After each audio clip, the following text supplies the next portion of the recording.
Trying to wake up, man.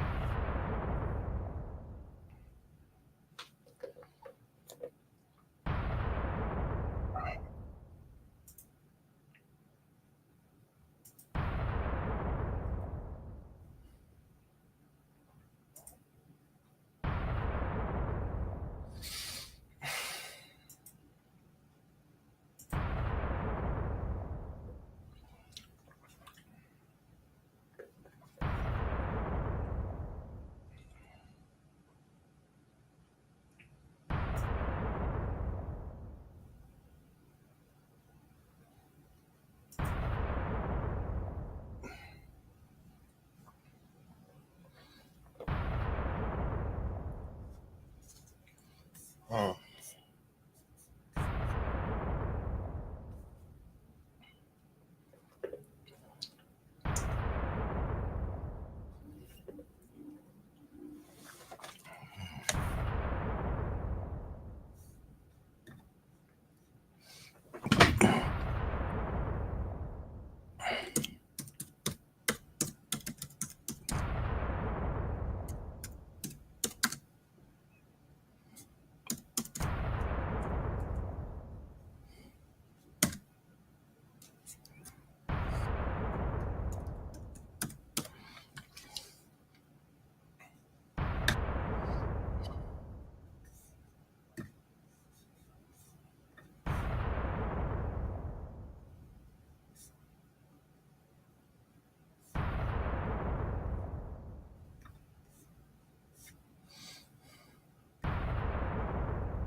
I'm trying to put the color code down, man. The StreamYard shit went crazy, son. All right.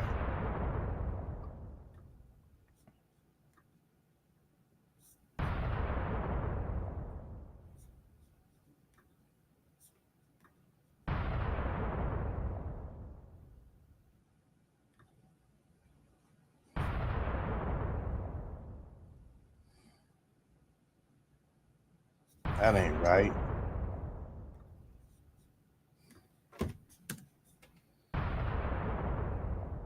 Okay.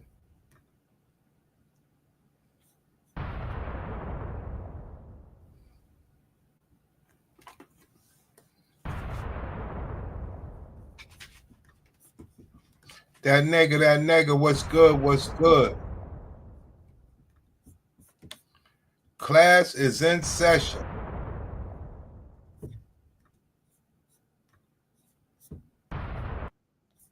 Let's go. So I am a black woman with ADHD. Now, what made me do this video is all the stuff that's going on with this. We covered this stuff before, but guess we got to do a refresher. With the McDonald's stuff going on, it just made me say we covered this already. So for those people who don't understand,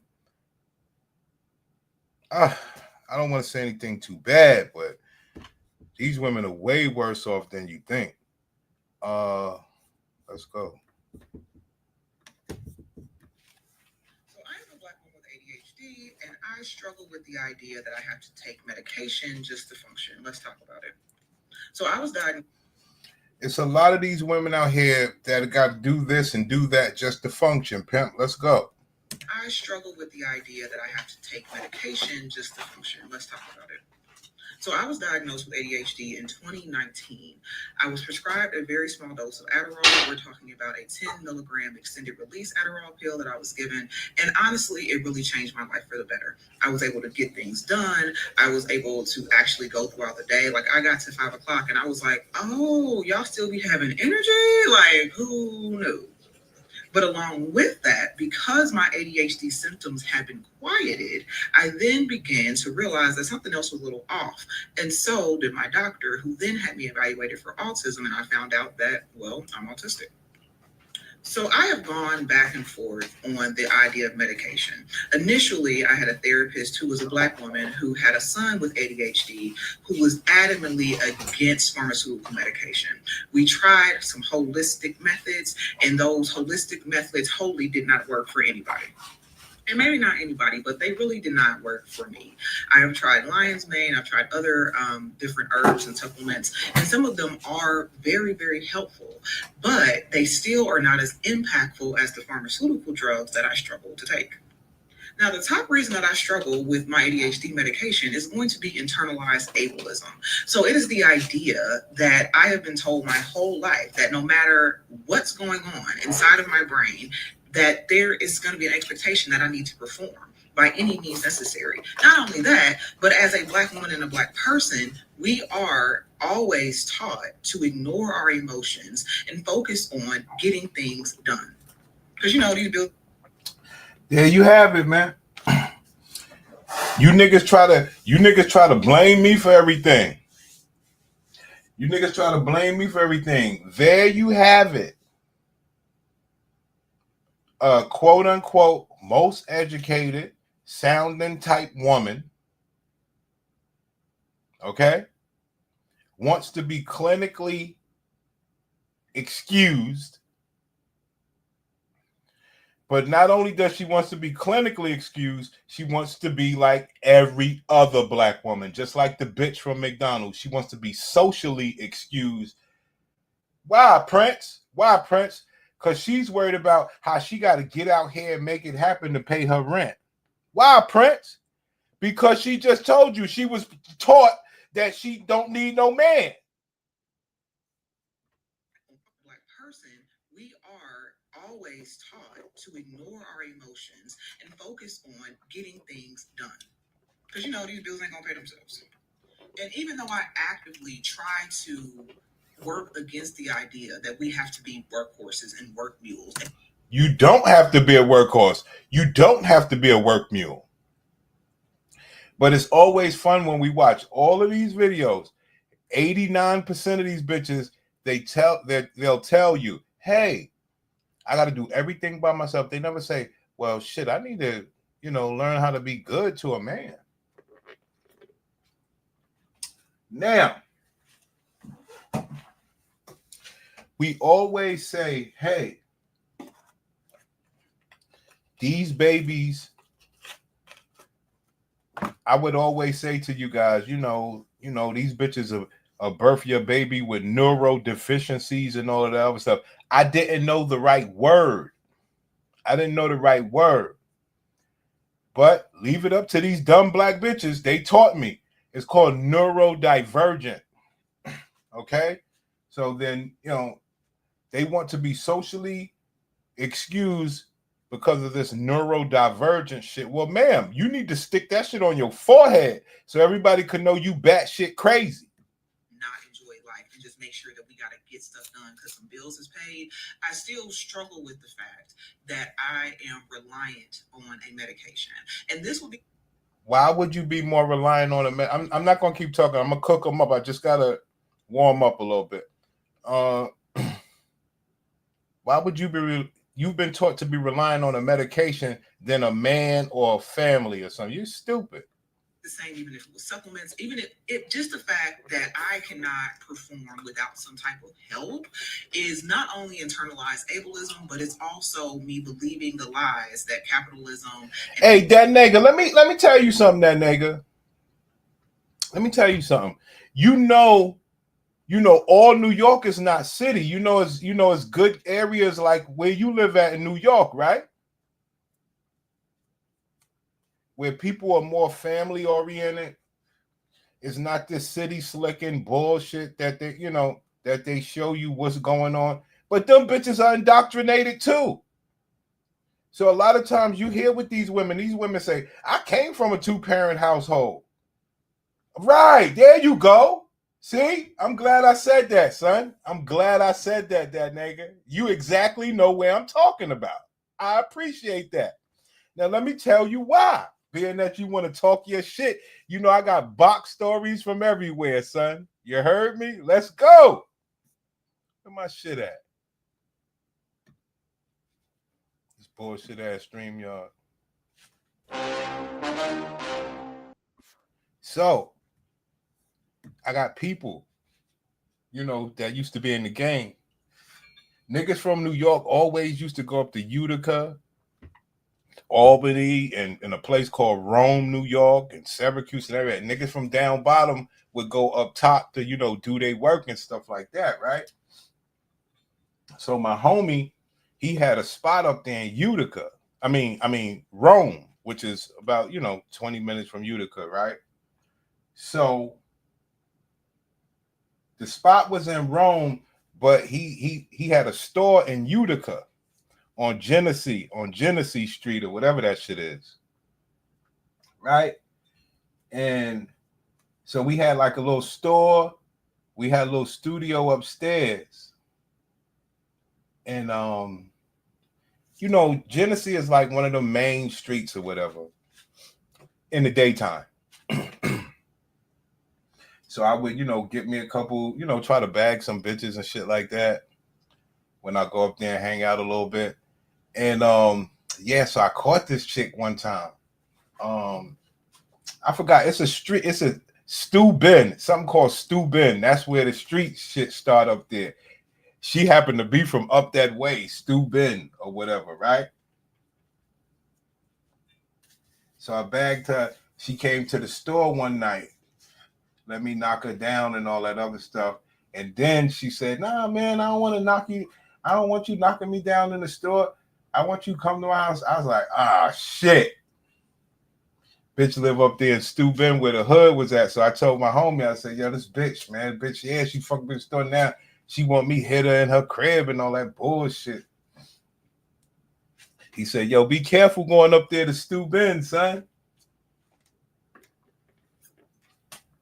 All of the things we used to do for box. But up there is not like the city. People have families, pickup trucks, houses, all the good stuff. Racism and sexism and misogyny have taught me. And I know I'm not the only person that struggles with this. Like Black women or non-Black women, whoever, right, probably struggle with the idea of taking medication. But this is just my personal story. And I know that there are other people, particularly Black women, that probably will resonate with this story of just feeling like you got to do it all, being tired that you have to do it all, but then still not being able to accept help because does that really mean that you're doing it? Like, There you go, brother.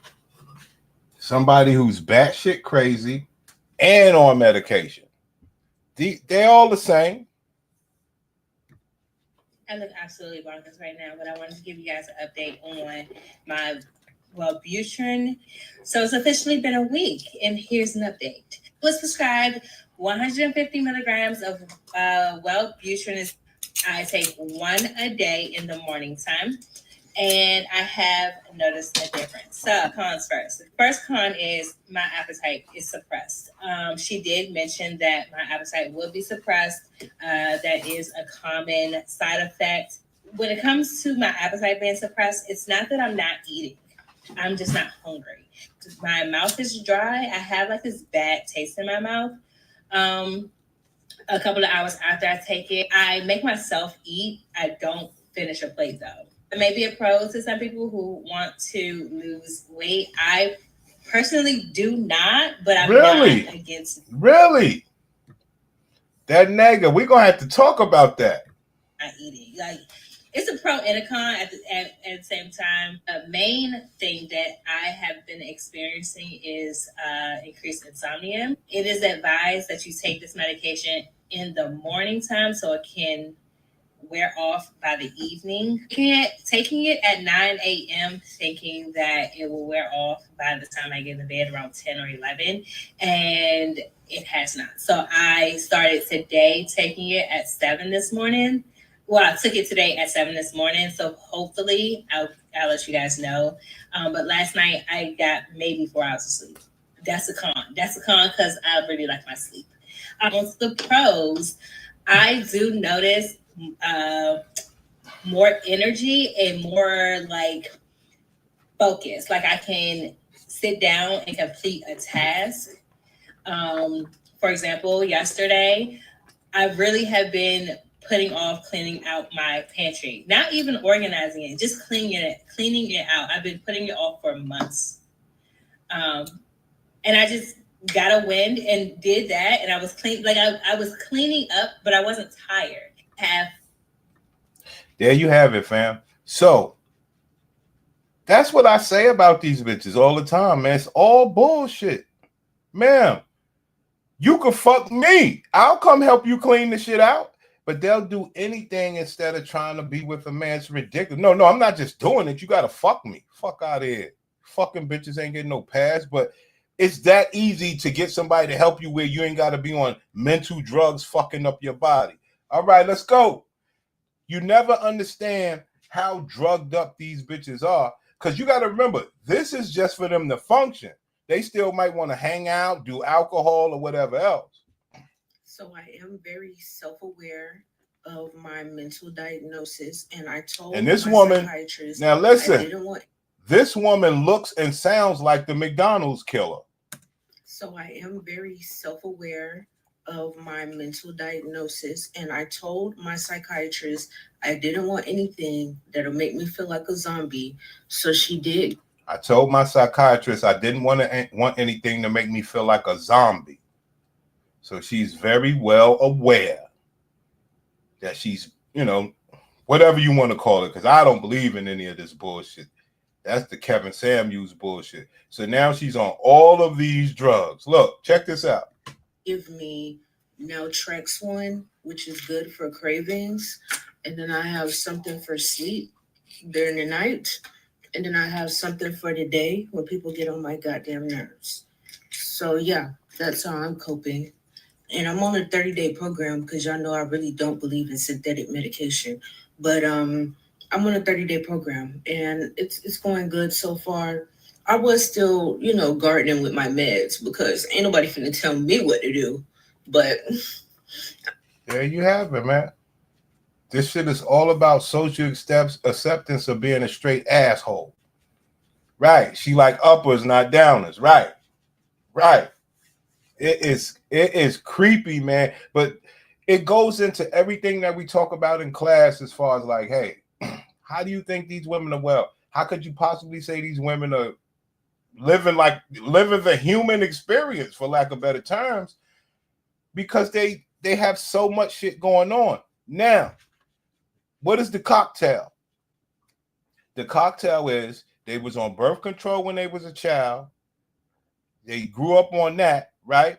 Society wasn't good to them. They get on damn antidepressants. Okay, what happens after that, King?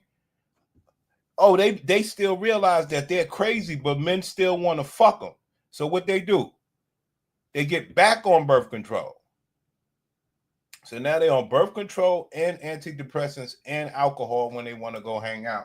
Plus, systemically programmed. They're unwell. Okay, so today was my first official day taking my ADHD medication. And as far as which one I was prescribed, I'm going to put it right here because I can't pronounce it. But I think it's supposed to be technically Ritalin, from what I saw. So this is like the scientific name of it, but I think it's Ritalin. So I was on Wellbutrin before. I think you said we were on Wellbutrin. Yeah, so I'm also on Wellbutrin. But and another thing, we learned during class, all they do is be guinea pigs, and they're the ones that fund Big Pharma. These the motherfuckers that fund Big Pharma, son. And we're talking about Ritalin, Wellbutrin, what's the other shit? Wegovy. Like they are guinea pigs, and they are the proponents of Big Pharma. Stupid. Ritalin is like crack cocaine. Really? See, I don't know Ritalin. Ritalin is like crack cocaine. That's why you know me, son. I always say these bitches are like crackheads to me. Crackheads don't move like this. Crackheads are more specific about what they're smoking and what they're taking. Okay, let me backtrack a little bit.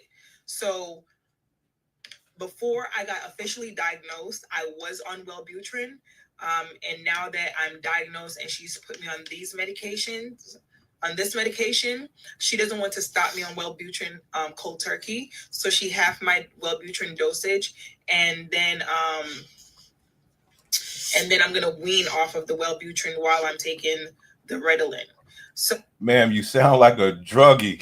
You know, that shit sound like a dope fiend. This shit crazy. So, day one, I'm not gonna lie, I don't feel like I felt as much of a difference. Yeah, how come these bitches ain't crazy enough to take these wigs and all that other dumb shit off? Because it's a social excuse, a social crutch. That's why Tyler Perry did the movie, and that's where they're trying to say about this McDonald's killer. Man, don't you know you could have took a different path? Shit is wild.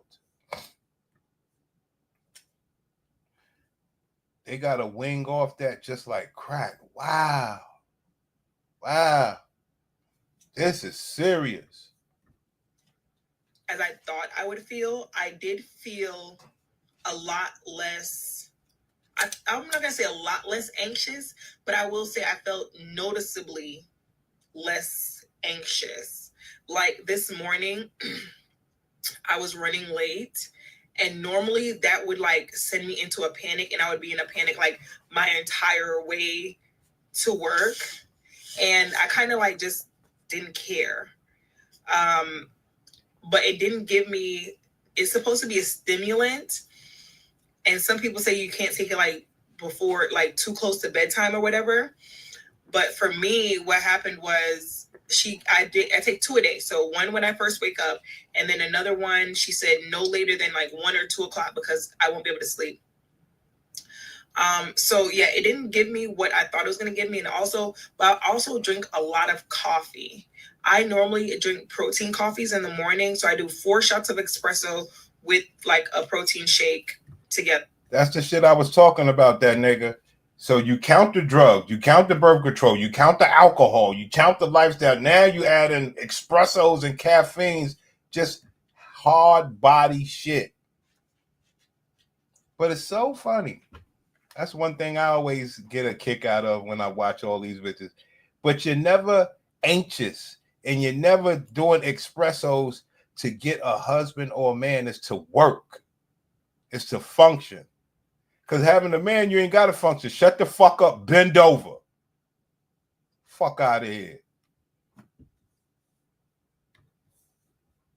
Yeah, Platt. So she told me not to drink any. Hey, Platt, man. I'm not going to get... I'm gonna talk to you later, man. Because I got my homie in here, you know, that nigga. You know, you said you want to send PayPals and shit. You can send it to that nigga. You can send it to that nigga and he'll send it to me. If you want to support like that, instead of using PayPal as an excuse, okay? Caffeine for the first couple of days with it just to see how my body will react to the I believe in you, Platt. I believe in you, Platt. Let's go. But I think tomorrow I'm definitely going to have a coffee because even after I took my second dose midday, I took a nap. It was like a quick nap, but I took a nap. And the fact that I could do that, being able to take a nap on prescribed stimulants is scary. Right. She's on Ritalin, Platt. So she was on Ritalin first. They say that's like cocaine. It's speed on steroids. They're making her wind off of that and she was in Wellbutrin. I get confused. But not only does she take speed and Wellbutrin, extreme upper, right? Then she takes 4 shots of espresso every morning. And the bitch still found a way to take a nap in the middle of the day. That bitch is crazy. But I'm going to try it for the next couple of days to see if I can see a difference. Maybe it needs to be in my bloodstream a little bit longer. There we go, guys. What was that movie? Then what was it? Crank. You got Crank, and then you got that other movie with Vin Diesel. What was it? The Red something where they, you know, these bitches are working off some super drugs in their bodies just to go to work and put on fake wigs, and this shit is wild. And hopefully I will get that like ha moment. I will say I feel like I was also like a little bit more productive when I came home today than I normally am after a long day, because I did have a very long day today. Like I was still in my uniform at like 7:00 at night. And that's because like I came after I picked up my kids, I came in the house and I was like, let me just do what I need to do before I go take off my uniform, because I know once I go upstairs and start to take off my uniform, I'm gonna sit down and not get anything done. I know So she got kids. So she on drugs, she got 2 kids, and she lives by herself. It's a stupid life. Fuck a man. That way when you come home, you can rest, pay the bills, bitch, like you doing already, and have somebody there to help you out. I don't see what's the problem. Shit is wild, son. Rambling, but so the Wellbutrin for me was fine because I was on something else before the Wellbutrin and I didn't like it. But the Wellbutrin for me was okay. Like it's like a noticeable difference. All right, guys. I want you guys to check this term, neurodivergent, Platt. I've been telling you these neurodeficiencies. No, I want so they have the term neurodivergent. Okay, neurodivergent is a term that these bitches are using as an excuse. I just took my first 50 milligram dose of Vyvanse this morning. So I've actually been on Adderall before, but it didn't work for me in the past. So I switched to Adderall instant release. I really liked it. I liked the way that I was literally like leveling up. I was literally powering up. But what I did not like was the fact that I was mean. I was so mean if I didn't take my Adderall, right? And by the time, like the end of the day, around like 5 p.m., 6 p.m., I would hit an Adderall crash and I would literally just feel so depressed, like just so like, oh, like what's wrong with me? What's wrong with me? Like I'm this and I'm that. And so I finally had a conversation with my psych doctor yesterday and I was like, I cannot deal with the crashes. Like the swing is just too severe. It is making me, I fear, more depressed, right? And so he switched me back to 50 milligrams of Vyvanse. I think the first time that I took Vyvanse was almost probably a year ago, and I was on a really small dose, probably like 20. It didn't work too well.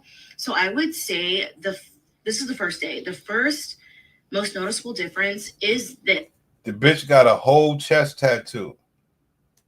So the question is, what drug was you on when you got the tattoo?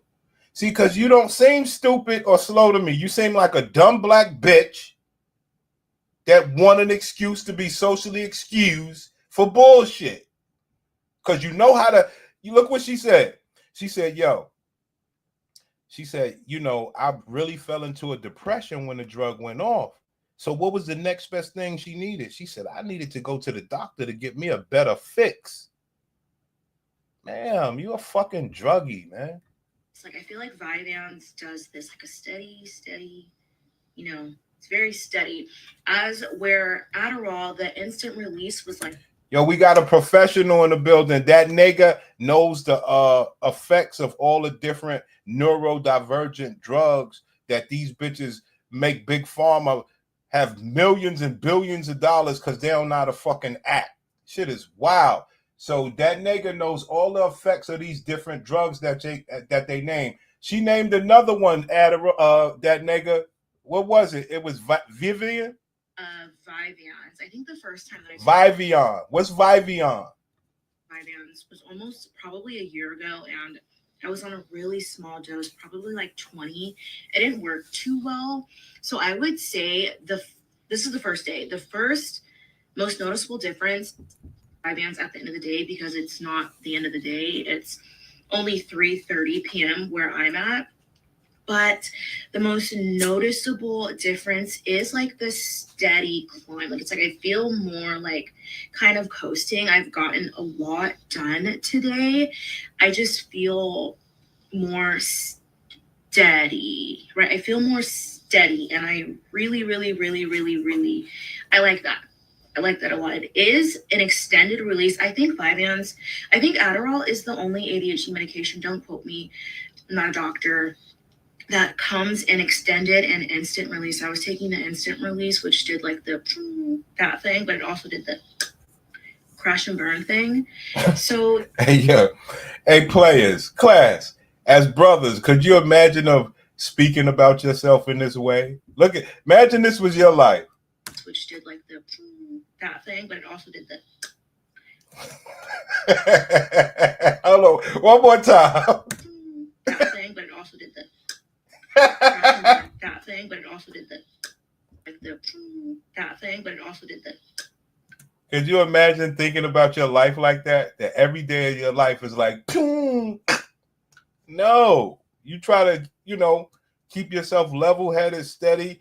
Shit upsets you. Shit makes you happy. Bitches ain't shit, and you try to keep your head. They're looking for the social excuse to lash out. And they'll try to do anything like drugs and all this shit so they won't be exposed. Oh, that bitch crazy. Oh, that bitch batshit crazy. Crash and burn thing. So yeah, the Vyvanse has definitely been like very steady today. But like I said, Kevin Samuels did this shit, man. Kevin Samuels told all these bitches to go seek therapy. And when bitches would say, hey, Kevin, yeah, I've been in therapy, Kevin be like, well, what was you prescribed?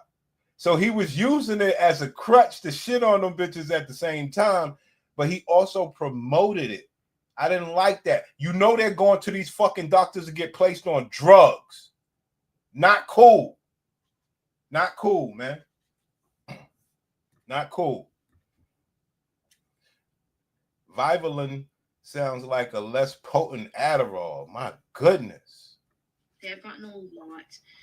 Like the same stuff I would get done on my Adderall, I have done and gotten done like the same things on Vyvanse today. It just feels, like I said, like more even coasting. So we'll see what happens. First and foremost, giving honor to the 92% and all that support us. Listen, I've been gone because I've been resting. Now, hey, HD Live, the term is neurodivergent. Okay, so black women in the Tyler Perry movie, the McDonald's killer, they're just like every other black woman.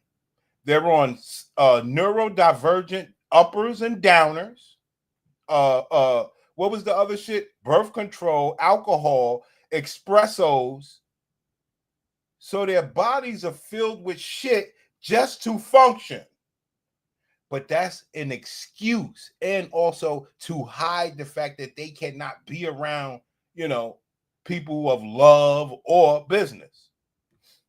And watching separate. So if you want to talk about that, let me know. But this is for the neuro spicy baddies. I'm trying to figure out, neuro spicy baddies.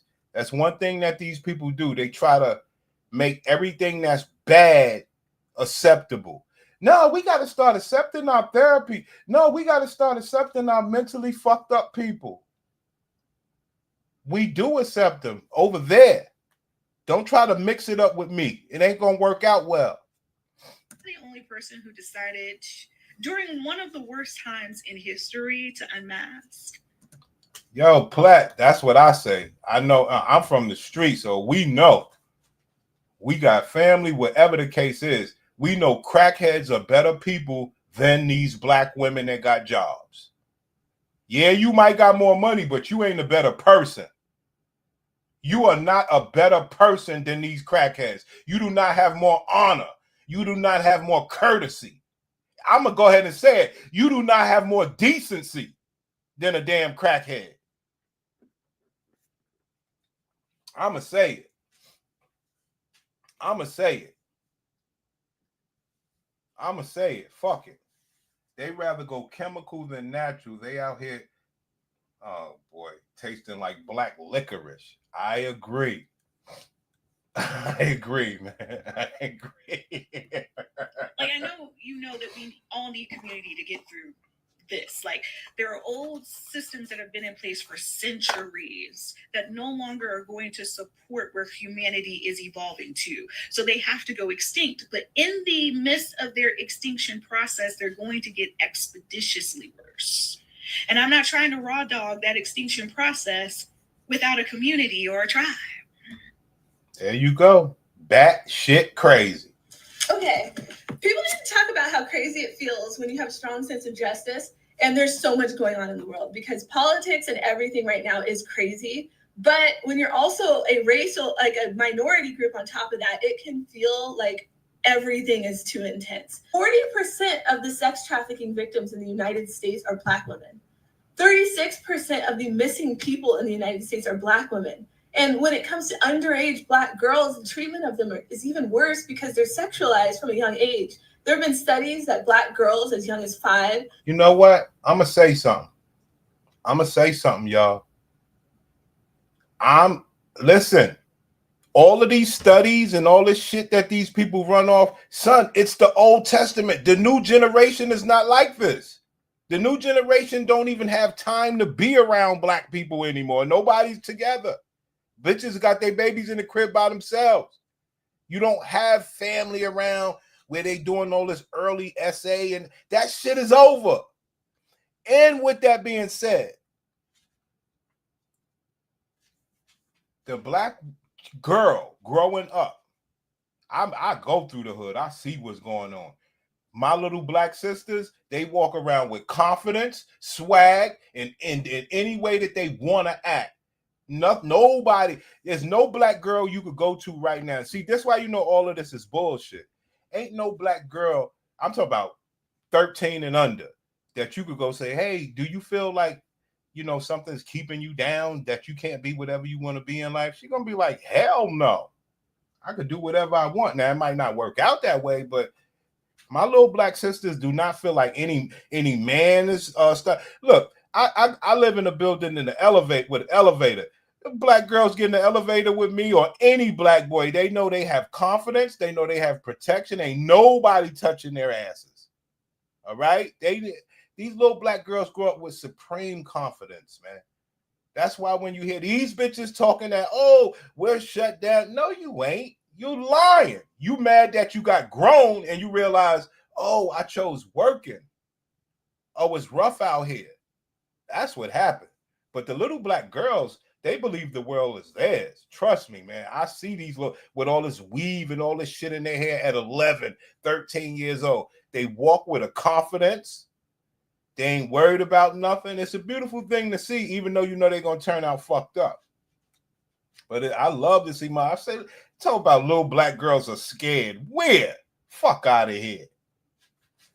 A crackhead kept me out of prison while my homeboys was going to let a nigga get caught up. Facts. Come on now. Yo, one time, I believe I got lined up, right? One time I believe I got lined up by this basshead named Regina. And she was like family.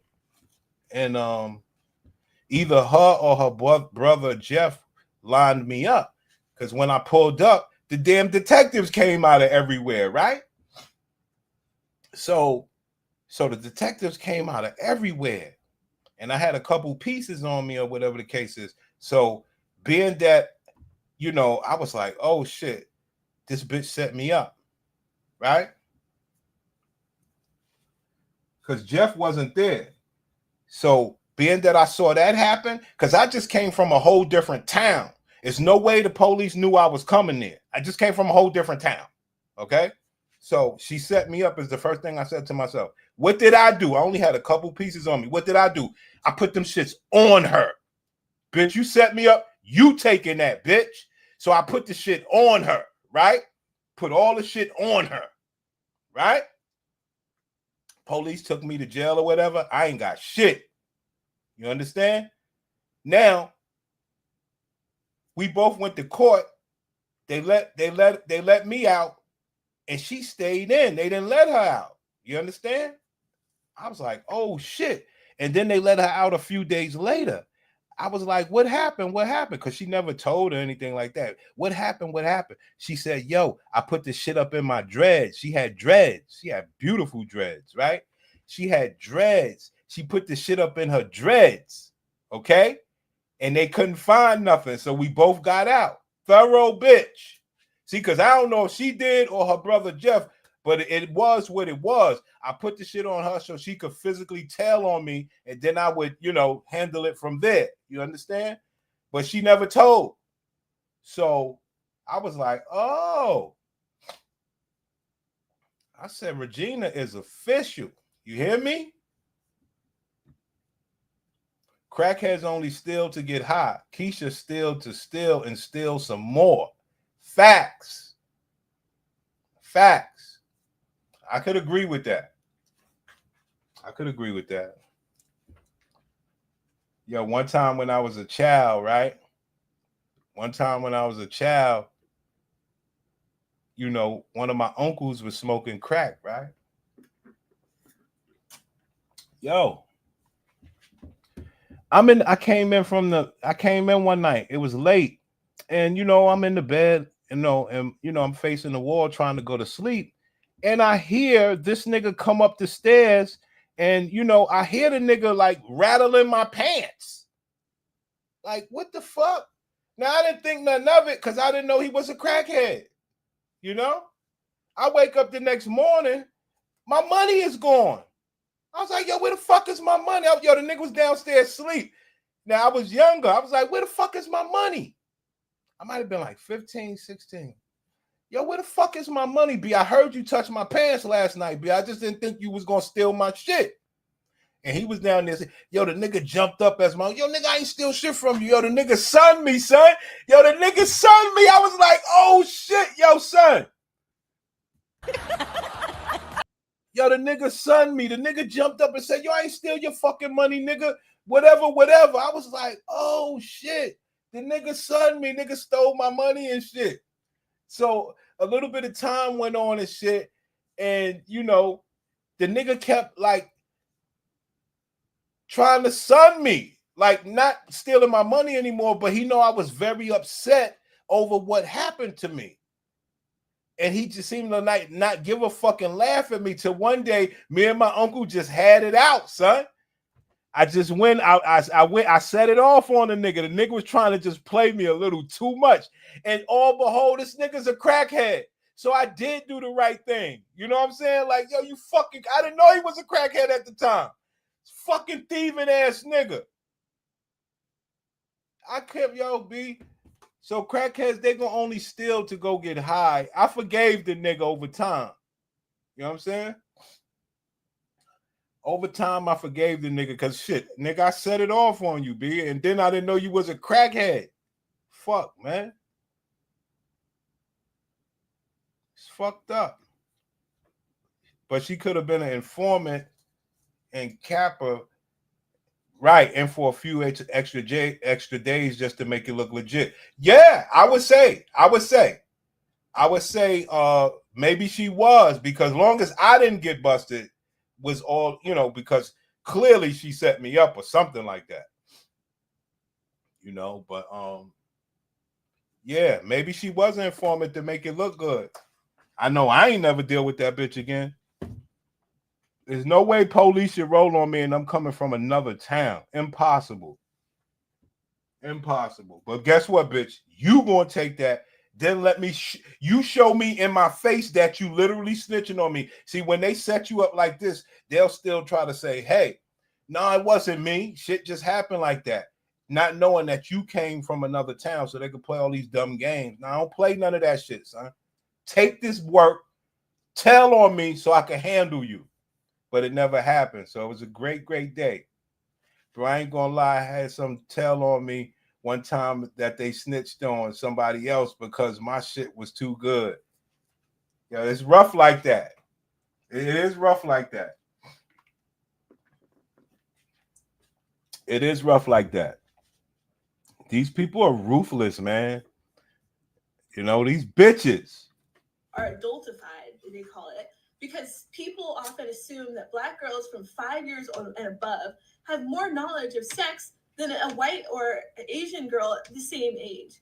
And so that leads to the sex industry, where 51% of Black girls or Black prostitution arrests in the United States are underage Black girls. 51%. I don't see why she think that she is saying something. This bitch crazy.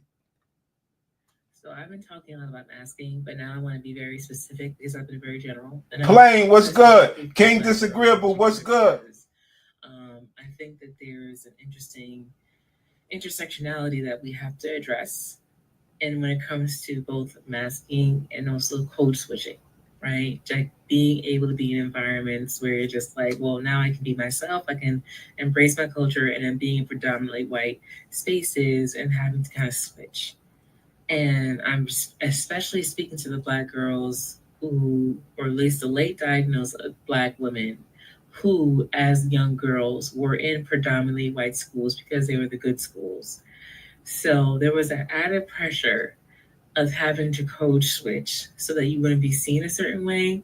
And then on top of that, masking certain traits. Here we go. Here we go. I agree.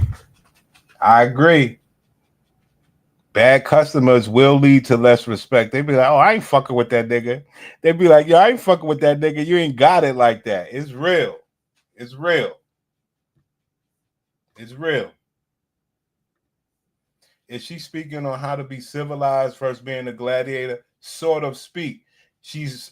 They call it neurodivergent in a sense where all of a sudden they're mad that they got shipped off to white schools where they had to be polished to thrive. And they feel less cultured. That people wouldn't look at you and say, oh, there's something wrong. Right. So there's this appearing and a kind of acting and a like trying to be that girl that's not angry, that's very docile, that's very happy, but also trying to be neurotypical, And I think what ends up happening is you have Black girls who then become hyper independent, who have difficulties asking for help. You have Black girls who are extremely exhausted and burnt out. And I think you split. You don't end up knowing who you are because there's never a moment where you're able to kind of truly be yourself. Because not only are you masking and code switching at school, then you go home and again, that mask does not come off because you have to be a certain way for your family. And then you almost have to code switch even more so that people don't look at you and say, something wrong with that girl, but it ends up happening, right? That's all I was telling y'all. That's all this shit is about. Taking all these medicines, Wellbutrin, Ritalin, and all of this other stuff and being unstable. It's in the McDonald's and all this wild shit. It's to hide. Everything they do is of a hiding nature so that people won't say this. Something wrong with that girl, but something wrong with that girl. That's all this shit is about, son. Don't look at you and say, something wrong with that girl. But and that's all Black men want. All Black men want is to be able to identify your crazy ass, your bad pussy ass, and they're willing to hide, and your bald-headed ass. And they're willing to hide all of that, brothers. You guys gotta understand, their lives are built in hiding for some odd reason. But it only holds up but for so long till where they snap. Black, neurodivergent, and having autistic traits is really difficult. Things nobody asked for, but I'm gonna give them to you anyway. So I'm a 40-year-old woman, Black woman, and I'm a typical, I'm a neurodivergent person. Meaning my brain fires at 1,000,000 miles a minute, and it's different from most people, and it's different from just about everybody in my family. And I realized that I have been a walking chameleon my entire life. Because what I tell y'all know I ain't see this video. What I tell y'all, it's too easy to see that all they do is hide, chameleon, bullshit. especially because the easiest and most simplest thing that you can do is go ahead and just get with a man and be whoever the fuck you are. That's the black women we grew up with. You know, I had a stepmother. She was known as a ruthless bitch, but she was married to my father or whatever the case is. So it didn't matter. We know the black women were ruthless, but they were still with their men for the most part. And the men got your back. That's how it was. And they would fight for the man and with the man. And that was the strength that the black women showed when we was growing up. This other individual shit and still looking to have an excuse why you can't manage and your mind is fucked up. That was what a whole family was for. So that you can just be who you are and people still got your back. Realize that I have been a walking chameleon my entire life because I have been masking so much of myself to not be seen as weird or not normal per se. That's all a black man want to know. Your Pussycat Facts report, and have you, been on these prescriptions? Because we know you're so stupid that you'll go get diagnosed to try to make an excuse. Guess what we're using it as? Disqualifier. They trying to make bad pussy, bad behavior, or all this stupid shit normal. When we used to say, nah, you ride the slow bus. There was there were classes, even in our poor neighborhoods. Nah, you ride the slow bus. You in the class with 3 students. All that other shit. And you knew as a child, oh, I'm not one of them. They're trying to mix these people in with us nowadays. It's wild. And especially in a black household, we don't talk about mental health or mental issues. Right. You only doing it because you tried to live life your way and you got grown and now you say, oh, I can use this as an excuse. If you was in the black house, you get your ass beat and you'll be acting right. Mental health or mental issues like we should, as we should. And being a black woman who has autistic, traits, that I am on the spectrum, but not in the way that a lot of people would think. Autism looks different, across a lot of people. And especially in the black community, we don't talk about that. That's another problem I have. I'm sorry about that, y'all. These bitches piss me off. We are not a part of your black community, bitch. They always say this and that in the black community. I'm talking about myself a lot today, but I guess you guys caught me out there. We talk about this or that in the black community, right? So when COVID hit, right?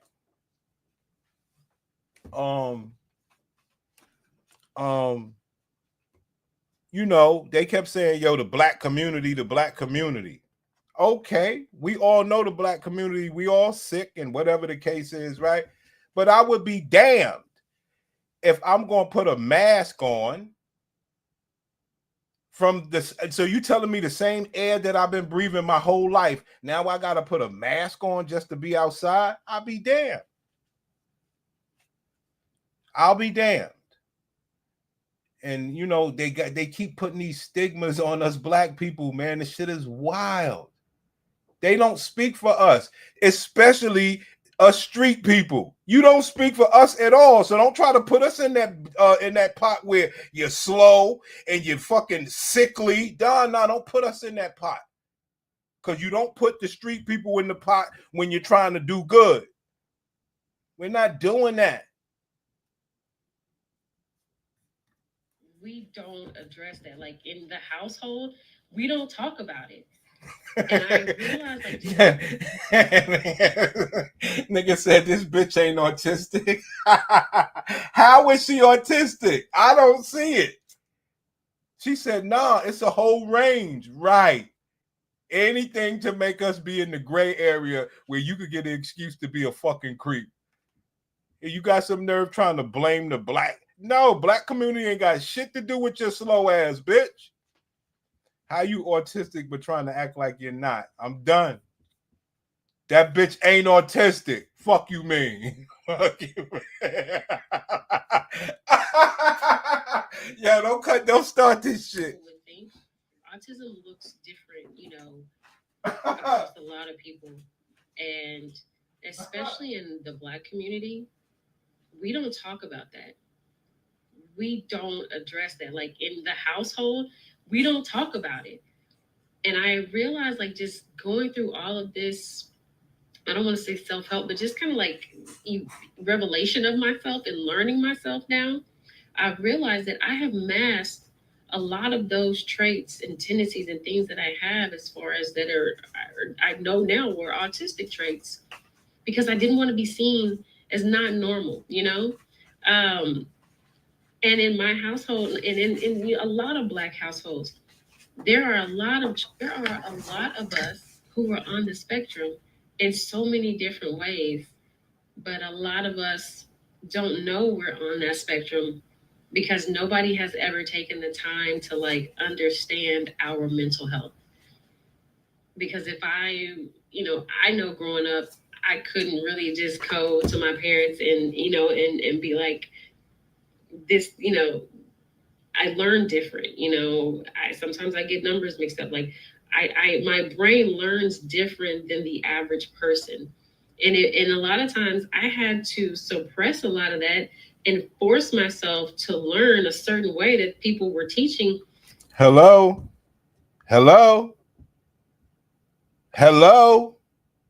That means you're not autistic, you dumb bitch. Hello? Unbelievable.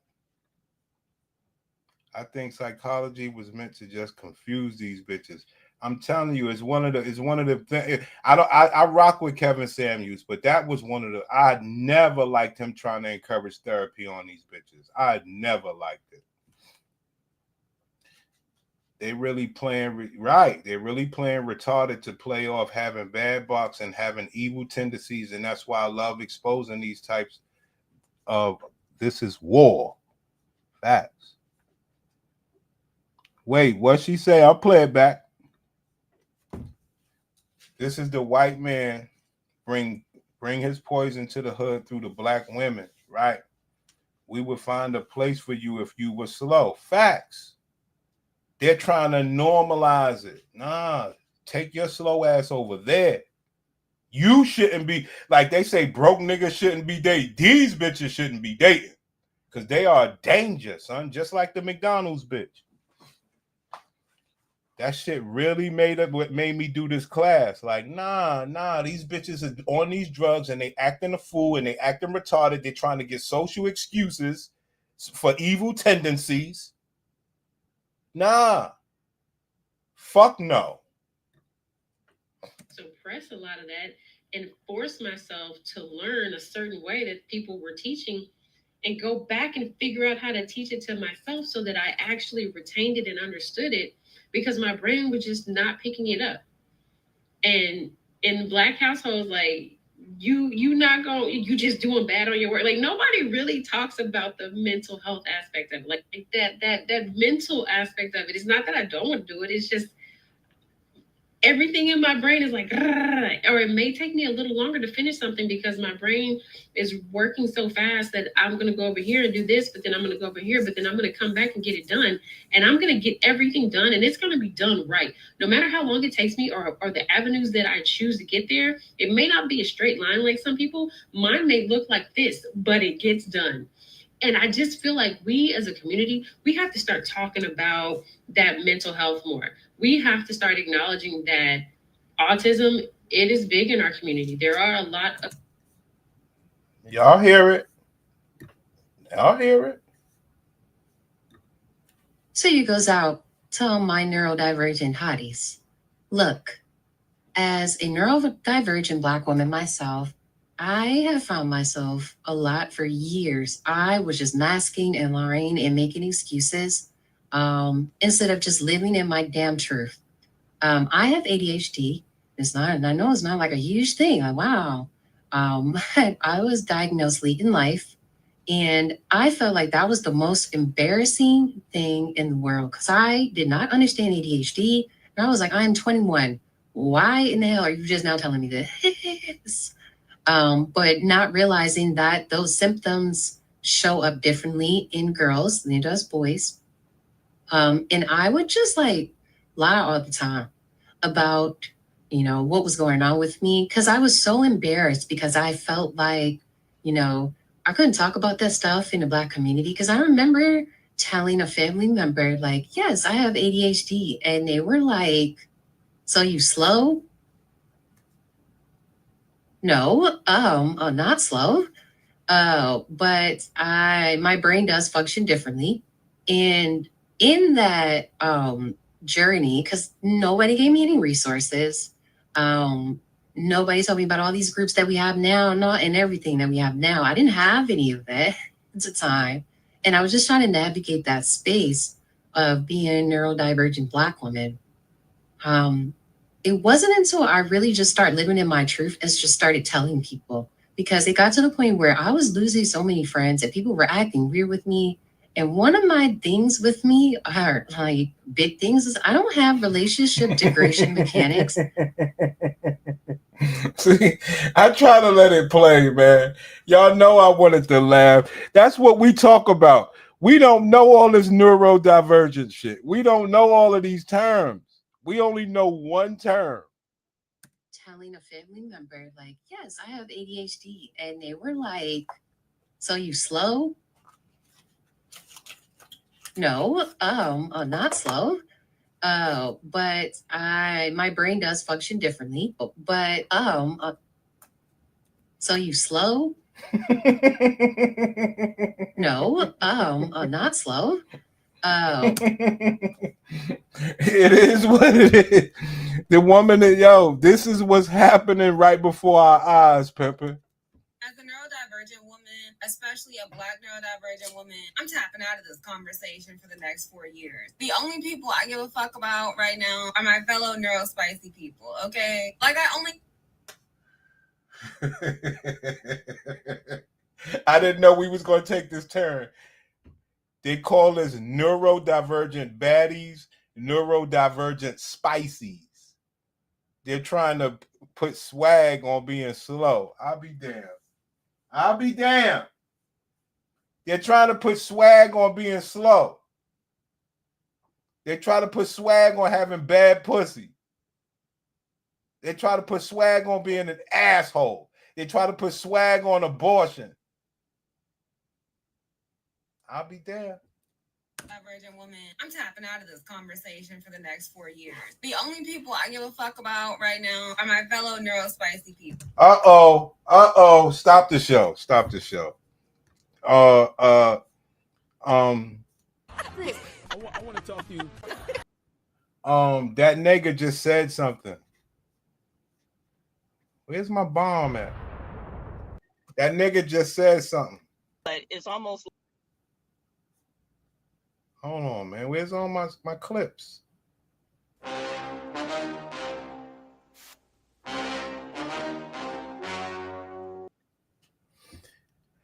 Now, that nigga just stopped the show. He said they've been trying to do movies. Very important take.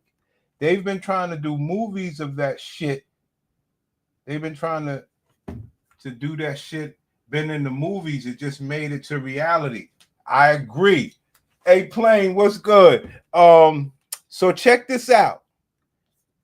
Once I start typing in neurodivergent and slow and all this stuff, once I start typing that stuff into TikTok, right? Guess what happened? A movie popped up. It's some wild shit with these slow bitches, son. Check this out. So it's something Forever on Netflix. I don't even watch Netflix. But Forever on Netflix got something to do with these slow people. It's the wildest shit. Yeah, I binge watched Forever last night on Netflix, and let's discuss, because baby, when I tell you, as a love girl, I was all in my feels. Just felt like a love letter to Black first love. You know, that awkward but deep, unforgettable love that we all kind of had, and like maybe. This might be an unpopular opinion, but I do feel like in Forever, Keisha's mom made it very hard for her to be honest with her. I think the people in Keisha's life, as much as she loved them, and I do think that they genuinely loved her. It's some. It was a weird. This movie. Something about this movie got something to do with these bitches being slow or something. I feel like a lot of y'all be missing the message behind Forever. Y'all be like, Keisha easy, Keisha going. Keisha gave Justin head on the first night.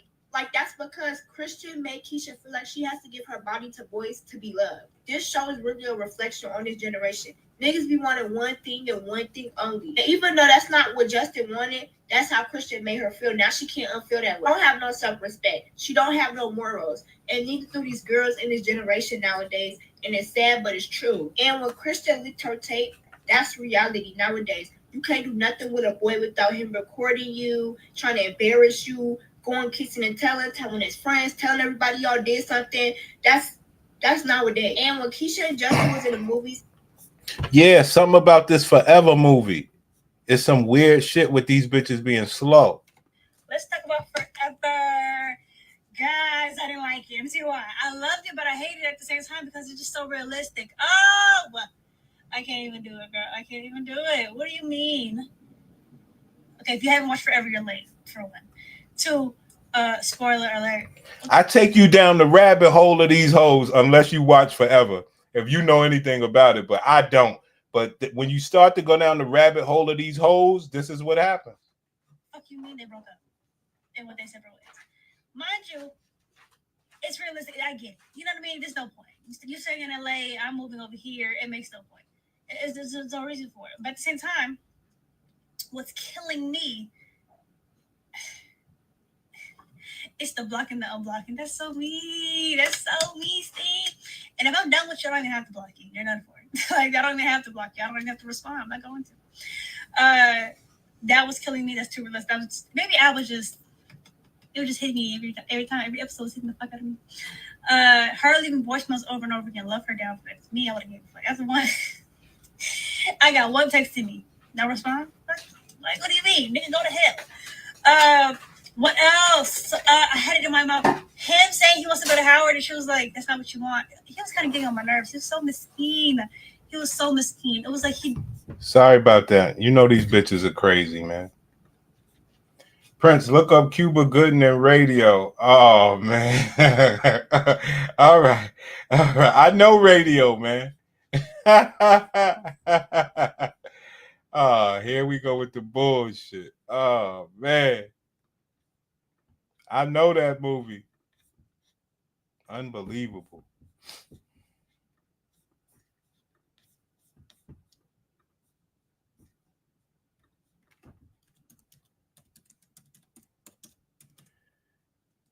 You know, that's when all this bullshit started. Rudy and all this dumb shit.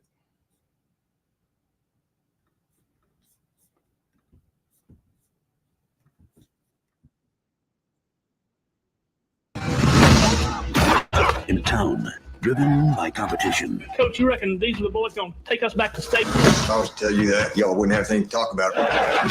The last thing anyone wanted. Getting on late. Can't you just make room for your daughter and football? Was a distraction. Hey, Einstein, throw it over here. Come on, throw it. Hey, coach, you took our ball. That ball has been rolling by here for a long time now. No, I don't want the football. Why don't you bring it by practice later? I'll find you something to do. See the young man over there? He goes by radio. He's gonna be helping us out for a while.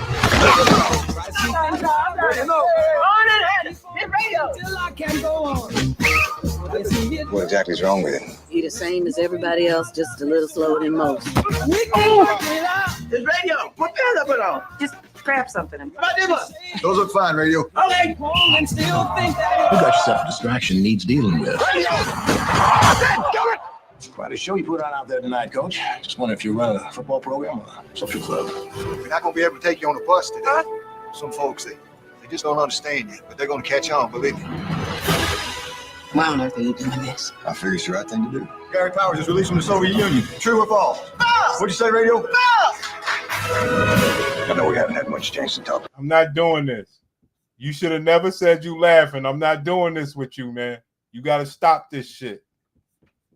You got to stop this shit, man.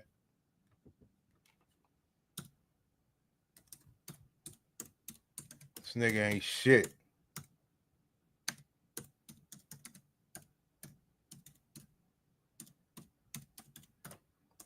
but I like it. I like it, homie. You want to go there? I hate doing this, man. So it finally happened. Our neighbors called the police on us. If you're my neighbor, sit down. Sit down so I can learn you something, because from a concerned parent, I get it. But also from the parent that's on the other side, how fucking dare you? Yeah. So my daughter. Let's go, niggas. The King Disagreeable want y'all to see this stuff. Look, I take it easy on you guys. Trust me. Maybe I need a Patreon or something, but I take it very easy on you guys. I never try to go all the way to show you how bad this black pussy is, but let's have a little fun.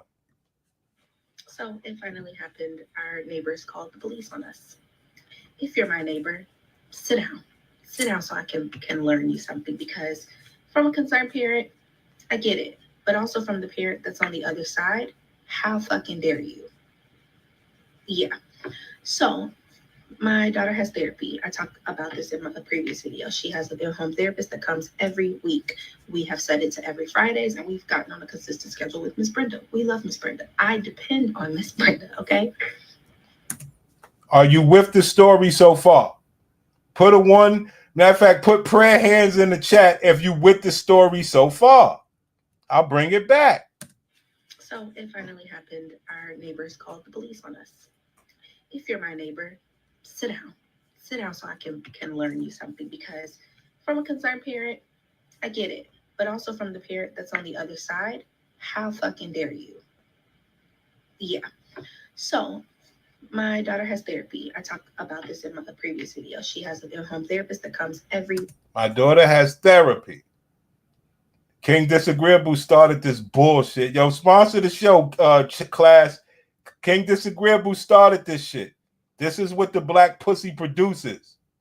Week video. She has an in-home therapist that comes. So my daughter has therapy. I talked about this in a previous video. She has an in-home therapist that comes every week. We have set it to every Fridays, and we've gotten on a consistent schedule with Miss Brenda. We love Miss Brenda. I depend on Miss Brenda, okay? Miss Brenda comes yesterday at 3 o'clock, like clockwork. I go pick up Rose early from school. Rose proceeds to ask me, can we go get slushies and do movie night? I said, if you get through your therapy session, we can do that. Okay? This is what black pussy produces. Let's go. Miss Brenda comes. She asked Miss Brenda to go outside and play hide and seek. And Miss Brenda was like, no, we can't go outside this visit. I have something for you to do, and then I have something for Mom to do. So when it was time for me and Miss Brenda to do her midway check-in, whatever they want to call it, basically her wins, her losses, and what we need to work on going further, or goal selection, I think is what it's called. Me and Miss Brenda are trying to do the assessment, and Rose is still egging her on about going outside, completely not listening to us. That was her trigger. That's what already sent her spiraling. So she's whining and kind of repeating herself, and Miss Brenda is holding her boundary, and I'm holding mine, and we continue on with the assessment. She begins screaming louder and louder when she realized she cannot go with me any longer because she started to spiral. So I cannot take her to the store. If I take her to the store while she's already spiraling at home, it's going to be a disaster for me. And I was on a time crunch. I have to get to the store, pick up her medicine, pick up things for movie night, and still maybe possibly get her a slushie, all before I have to pick up the baby at 5 o'clock. It's already 3:50 something by the time that I'm leaving the house. So Miss Brenda helps me put her in her room. I show Miss Brenda the calming corner, which was our homework from last session, which I'll show you guys later when we get it all. Good question. Where the F is her dad at? Great question. I'll tell you the story about Q and Teresa. Teresa was one of the most beautiful dark-skinned women that you ever seen in the whole wide world. She was beautiful, Teresa. And Q, he was older than me, much older than me. But when he graduated high school, he was working for BMW in high school. Shit. So this is like 20 years after that. You understand where I'm coming from? Because she was still beautiful. And Q ended up fucking Teresa and got her pregnant. Now he worked at BMW for 20 years. got Teresa pregnant. The baby came out like this woman's baby.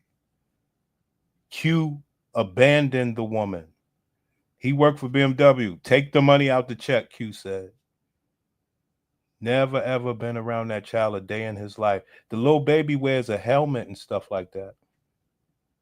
You know, because he had a daughter before, and this was supposed to be his son. Now, Teresa had a baby before Q, and she had those weird bow legs. She had, you know, she walked funny when she was a baby growing up and stuff. And that's what Q got himself into. Let's go.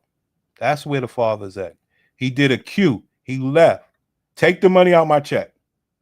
But her calming corner, Miss Brenda helps me put her in there. We sit, we close her door. Me and Miss Brenda step outside. As Miss Brenda's, getting ready to go to her car, I'm getting ready to go to the garage to get in my car.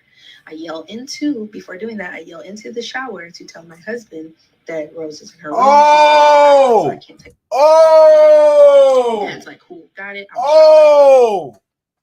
What I teach you niggas, this is even worse. The husband is there. She done fucked that. Yo, so here's the question, class. Would you be her husband with your baby, or would you do like Q and just get the money taken out? Which one would you do, class? Would you be her husband and deal with this, or would you be like Q? Rose is in her room. She's already spiraling, so I can't take her with me. Dad's like, cool, got it. I'm a shower, get her together. Y'all go ahead. Me and Miss Brenda step outside. We start having a conversation. She's like, I see it, I get it. I finally got to see the trigger. 2-year-old. So me and Miss Brenda are outside talking. She was like, yeah, I see the trigger. Oh, shit. Hold on. This even sounds worse. Hold on. She might have had that baby before she got that man. 2-year-old. So the 2-year-old is his. Finally got to see the trigger. 2-year-old. So me and Miss Brenda are outside talking. She was like, yeah, I see the trigger, and now I see how far the trigger can go when she does not get her way. And I'm like, yeah, it's about to be one of those days. And she also got to see what I was telling her, like, she always ruins things for herself. Like, she always ruins the day for not only just me, her sisters, but for herself. She asked me to take her to go get a slushie and do movie night. I was willing to do all of those things. It's Friday. Why not? And she's choosing to stay home. She's not asking me to take her somewhere. I can do that. But because of one little... Damn, he married that bitch. No, she completely throws the whole day away. So Miss Brenda's like, yep, we're just dialoguing. And to my nosy ass neighbor or concerned ass neighbor, if you had a peeked around, because I know which neighbor it is, the neighbor above us, they've been living here since before we got here. My neighbor on the other side of me, we just went to the lake with her Saturday, and her daughter, I'm not even gonna tell her business, but basically we on the same page as parents. Okay. Oh, her daughter slow too. Let's go. And so I know it was the new neighbors that just moved in 2 months ago. Like, she was outside washing her dogs when me and the therapist was talking. So if she had a peeked around, she would have saw me and the therapist talking. But neither here nor there. So I go into the garage, get in my car. But before me and Miss Brenda split ways, Rose comes out the door, running, screaming at the top of her. Me, and I'm like, no, you ruined that. I cannot take you to the store like that. Go back in the house. So I told Miss Brenda, have a nice day. I'm gonna stick her back inside, and then I'm gonna go. And that's exactly what I did. I walked her back into her room, closed her door, went back and got into the car. Y'all, as soon as I get to the grocery store and I asked my husband what he wanted for his Qdoba order, he texts me his order and then follows that with, somebody finally called the police. I am mortified. I am having an internal panic attack that I cannot show on the outside because I'm in a very public setting, currently at the medication counter, picking up her medicine. And I'm terrified on 2 levels. 1, cops finally got called. 2, my big ass black ass husband opening the door for a welfare check from 2 cops who I obviously know are going to be white, and a call from a concerned neighbor. I'm just like, my whole nervous system, I can't even tell y'all, my nervous system was just fucking confused. And I believe this is why I literally factory reset myself. And I'll tell y'all more about that in a minute. So I'm texting him. I'm trying. No thanks, ho. Yeah, this is what it is, man. If all of our problems were hung on a line, you would have yours and I would have mine. I read that in a book years and years ago, and I tell it to my daughter all the time because I truly believe that we all have a cross to bear. My job as a mom is to make sure my children know that whatever their cross is, I'm here to walk beside them and carry it with them every step of the way. When my daughter was diagnosed as neurodivergent back in the first grade, I really took it upon myself to learn as much as I can about the situation and also to share in her struggles as much as possible. I have to come to peace with what is and not what I think it should be. I think sometimes as parents, we develop unrealistic expectations of what our children should be able to do based off of various things like how old they are. Oh, well, they're 9 years old now. They should be able to do da da da da da. Or based off of how many times you've done it with them. Okay, it's the 51st day of school. We do the same thing every morning. You should be able to walk through these processes without me by now. Or sometimes it's even based off of where we were at their age. So if you were 10 years old catching the school bus. Y'all get it now? This is what's happening to us as a community, man. It's way deeper than these bitches' body counts, huh? You understand? No, it won't take long. Tell you what we have today. Your letter's going to learn a new letter today. This is King Disagreeable. Blame King Disagreeable for this. I'm just a facilitator. Blame that nigga for this if you upset. We're going to do some math on the board. You want to start with math on the board? And then we can close up our binder. Yes.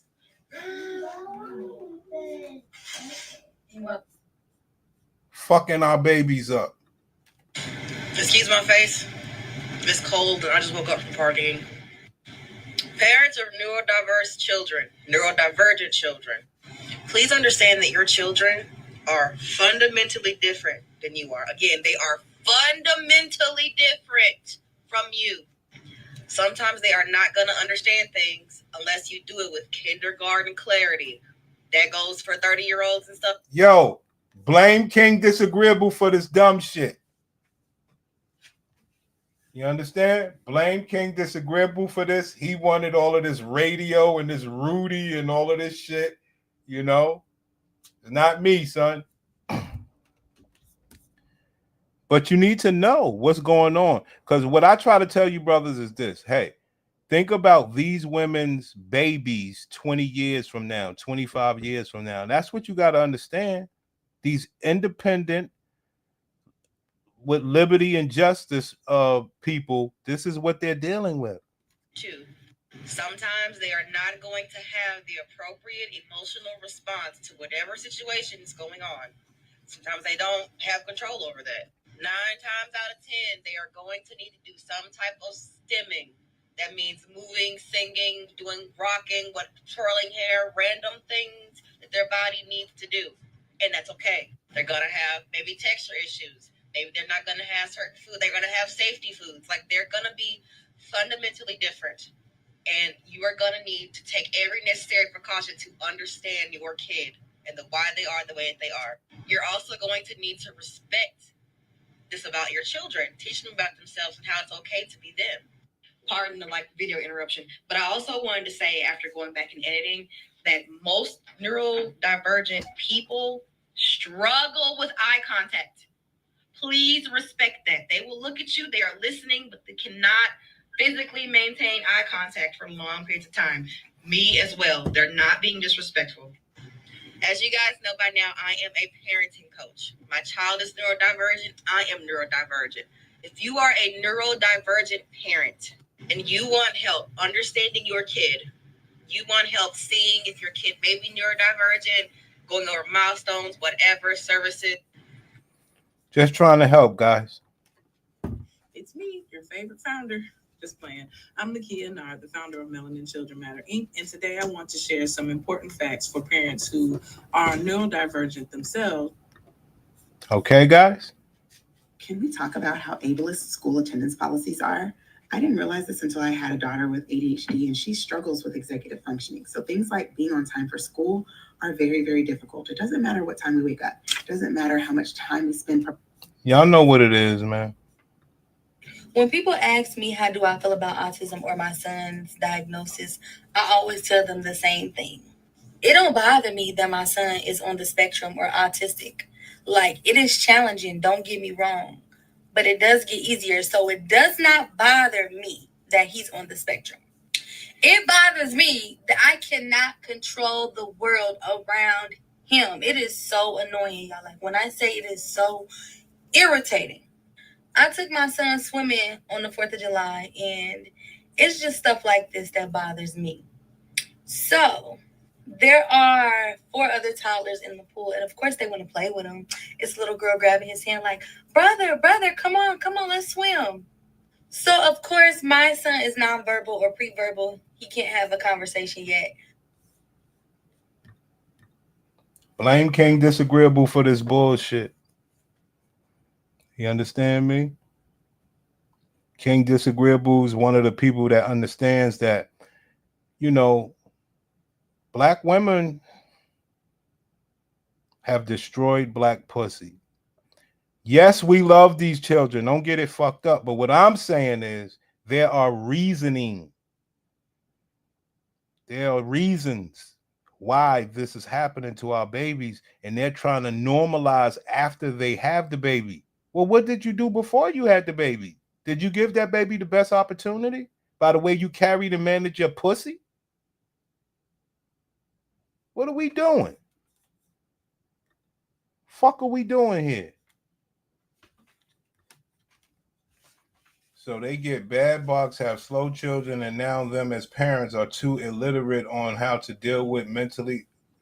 Oh, come on. Yo, I ain't knocking you, HD Live. King Disagreeable did this shit.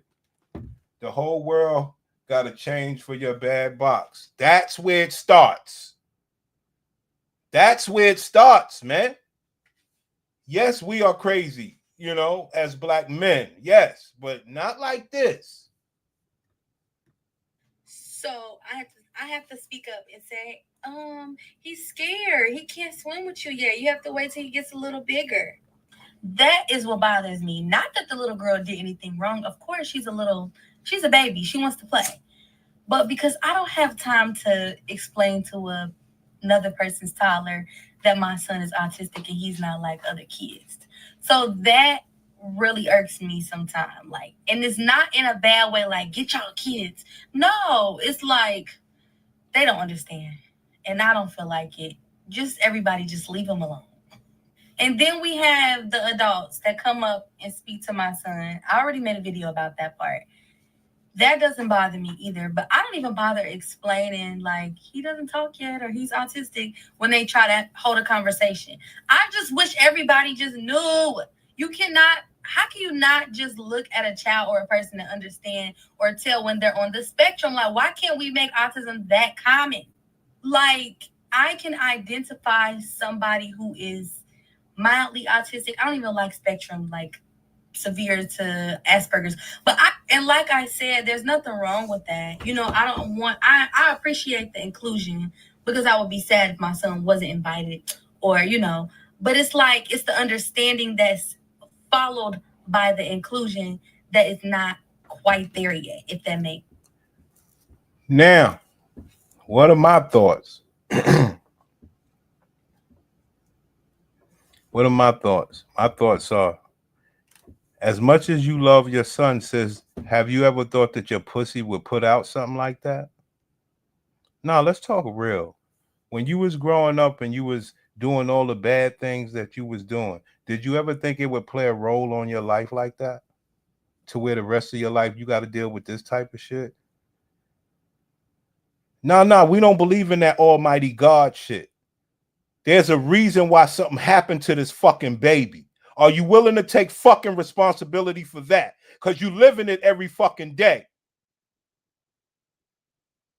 Now, where's the father? Oh, he did like Q? You ain't mad at him though, right? You know he wanted his boy. You know he wanted to play baseball with his boy and all that. So you ain't mad at him, right? Well, you get the child support though, so that should work everything out, right? You think he was happy?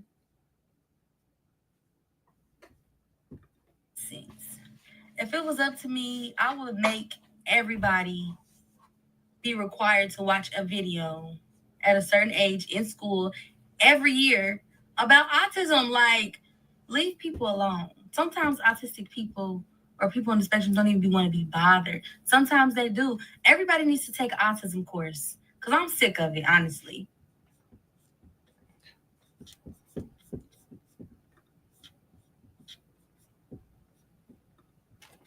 Good morning, good morning, good morning. I know I'm not supposed to be drinking coffee because of my braces, but baby, let me tell you, I am physically, and when I say physically, I am physically and mentally drained. And the reason why I say I'm physically and mentally drained is because I have an 8-year-old. I have an 8-year-old that has ADHD. I feel like he's bipolar. I feel like he has a lot of anger issues. You can't tell him nothing, or he's gonna explode on my ass. Y'all, I don't know what to do at this point. As a black mother, single black mother trying to raise 2 boys, it is hard. It is so hard. At first, I thought it was like some attention-seeking shit, but now I see that it's more than that because I'm like, what else am I doing wrong? You have everything you want. You have everything you need. Like, the only issues that I have out of him is when I question him or when I tell him what to do. And he does not have everything he wants. He does not have everything he needs. He needs a father, you stupid bitch. You the only one that think he don't need his father there with him because of your own selfish needs. The only issues that I have out of him is when I question him or when I do everything you need wrong. You have everything you want. You have everything you need. Like, the only issues that I have out of him is when I question him or when I tell him what to do.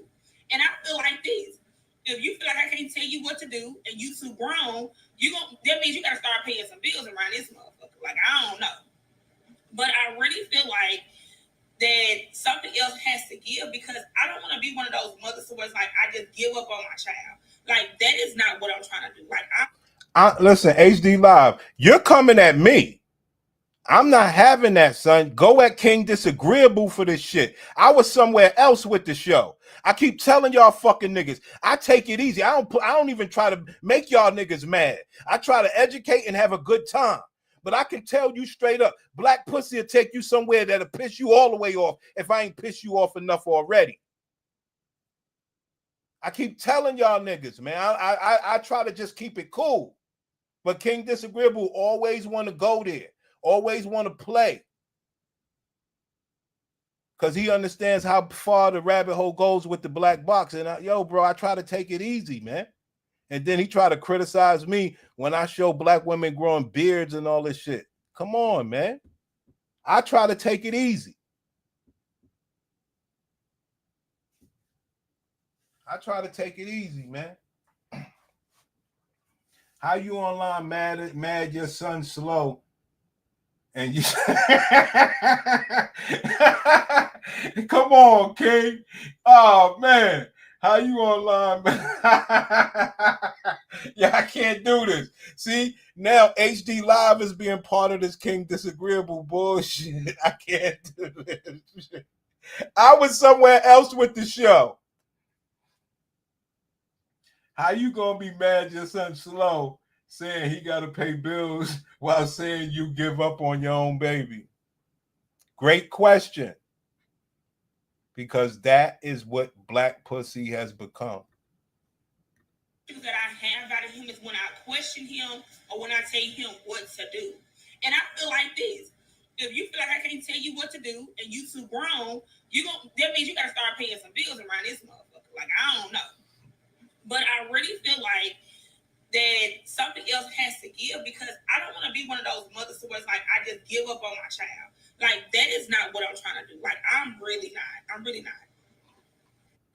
But I just feel like that at the end of the day, something has to give. So he goes see his psychiatrist on tomorrow for a new evaluation.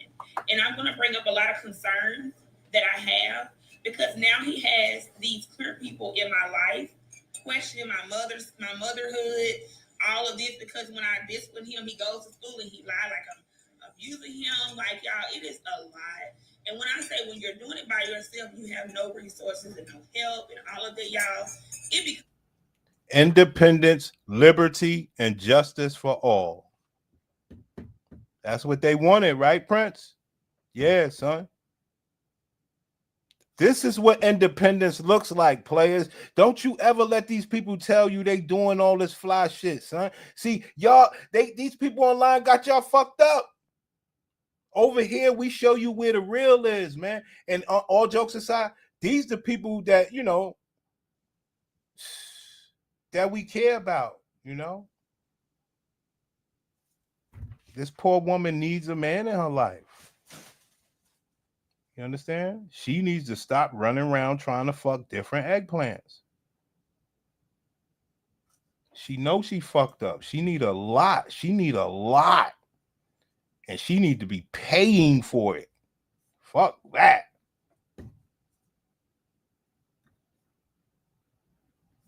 Yeah, Dolomite, we popping. overwhelming. And with me being in the nursing field, I cannot, when I say I cannot be put in a fucked up situation, and like I said at first, I don't want to be one of those parents where they give up on their child. But man, I'm running out of resources. Monday was a lot. Tried to call the police because he was doing the most. The police didn't want to come because they say he wasn't bringing no harm to nobody. But hello? Y'all listening? Are y'all listening? She's trying the white man. She's trying everything. Because guess what's the one thing that she can't try? Guess what's the one thing that she can't try, class? Can't try to call on Q. Can't try to call Q. Q gone. You getting your child, you got your child support, right, boo? That's the responsibility that you wanted instead of bowing down and catering. You wanted the child support, right? Now you calling police on your baby and he ain't even touch you.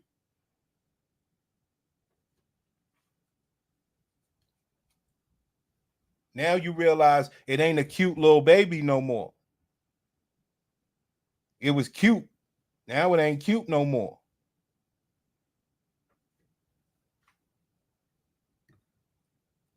Monday was a lot. Tried to call the police because he was doing the most. The police didn't want to come because they say he wasn't bringing no harm to nobody. But this goes back, and y'all correct me if I'm wrong. This goes back to where you see these people, these parents that had snapped. They had snapped on their goddamn kids. I'm not saying it is right. I'm not saying it is right. But this goes back to where it's like you're reaching out for help. You're trying to call the police. I'm not telling you to come over and put them in handcuffs, but have a talk with them. Let them know what's going on. Did she just say that? She is slow. Did she just say that? Did she just say that? I called the police to have a talk with my son. I'll be damned. Wow. Blame King Disagreeable for this. I was not all the way over here. I don't like going all the way over here because I don't want y'all to think bad of black women like that. You know what I'm saying? That's crazy. You're trying to call the police. I'm not telling you to come over and put them in handcuffs, but have a talk with them. Let them. Officer Zaddy. Let's call Officer Zaddy. I'm too stupid to cater to a man. So I'll just call the police. Man, what if they do something to your son? Then I'm going to sue. I'm going to get them for all the money that they got. I'll be damned. You're trying to call the police. I'm not telling you to come over and put them in handcuffs, but have a talk with them. Let them know what's going on. You can't tell the police what to do. I'm not telling you to come over and put them in handcuffs, but have a talk with them. Let them know what's going on with the decisions that he's making in life. I can't even get that here. I can't get that here. But the thing is, and what makes me so pissed off is that they can go to school, make up a whole bunch of lies, And these people are calling CPS and they're at your house questioning you over some shit that you didn't even do. But when you're reaching out for help, nobody is fucking there. Oh, he's not doing anything criminal. We can't come over there because he's having a temper tantrum, this, that, and the third. Bro, what else do you want me to do? Because if I put my foot up his ass, I'm going to be wrong. I want to talk to you. So I'm just supposed to sit here. and deal with it. And I ain't one of those type of mothers. Because I feel like this. And I know everybody on this mother after got kids that's doing it by themselves. I don't give a fuck if you're not doing it by yourself. If you gotta feed a child, clothe a child, and house a child, you should be able to question, discipline their ass, as long as you ain't beating them half the motherfucking day. I'm just saying, man, you can't do shit out here with these motherfucking people out here. Like, cannot. Maybe you wanna move back to the motherfucking hood. Maybe you wanna move back to the hood where it's good, baby. Because ain't no goddamn way. Y'all, I promise to God, I'm not trying to be one of them goddamn parents. But y'all, please, anybody that has any type of resources that I can use outside of what I already have, like with his psychiatrist and all of that, y'all, please let me know. Anybody that's going through this with a child that has ADHD, anger issues, all of that, let me know, because I am a mother and that's in need of help. Because I'm almost at my ends. There you go. There you go, fellas. All right. That's where we're at, man. Okay.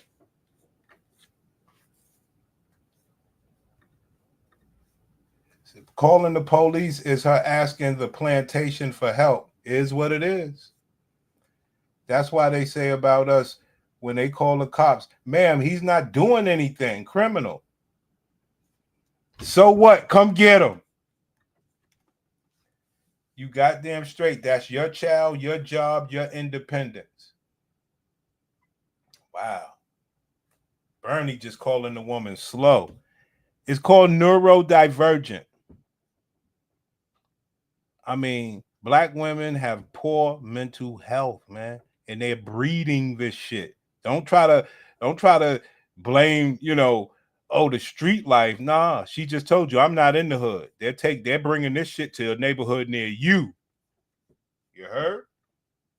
I don't know if it's just me, but am I the only parent of an autistic child that just has a hard time staying with a company or really working?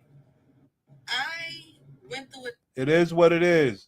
Dolomite. These gladiators refuse to take accountability that these children takes on their behavior, and they don't like it when that funky ass behavior is directed at them, and they can't run from it, and they can't do nothing because they chose it. Their body, their choice. First of all, I just want to say you're an absolutely amazing mother for even taking your time to do this, and I wholeheartedly wish that your daughter knows this, and if she doesn't, she probably will in the future or just in general. And to answer your question, the best advice that I can give, and I hope someone would. I think the worst thing I ever heard was yesterday, y'all. The woman said she deleted her baby, and then she said she hopes that she goes to heaven for deleting her baby. And she hopes that when she sees her baby in heaven for deleting the baby, that she could say, sorry that I deleted you. And everything could be happy up in heaven together. That might have been the worst thing I ever heard. Man. My mother is to be able to give her the space to be herself, to not feel like she has to mask when she's also at home. Being able to create that space in which she can come to you and be her authentic self without worrying about masking herself is... Everything they do is a mask. First of all, I just want to say... Hold on. So as a therapist, more specifically as a Black queer neurodivergent therapist that primarily works with Black and brown kids and teens, I'm always looking for autism and ADHD. So there's definitely a co-occurrence with autism and ADHD. That's what happened to us. Weirdos like this, bro. They got an education and they got more clout. See, we used to have clout, you know, via street. Now they got this sort of clout, and they, you know, they got more presence than us with this weirdo. Just this is one of the major problems that happened to the black community. A woman that started dressing like this that's still heterosexual or lesbian, don't matter.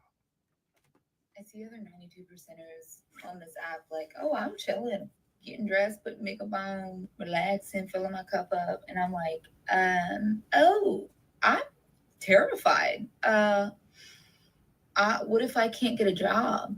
What if I don't get access to things that I used to? Y'all aren't worried. Y'all aren't terrified. Like, I know that we don't have work to do because we done did the shit already. But how are y'all not scared? Like, I work in a predominantly white work environment. I'm terrified.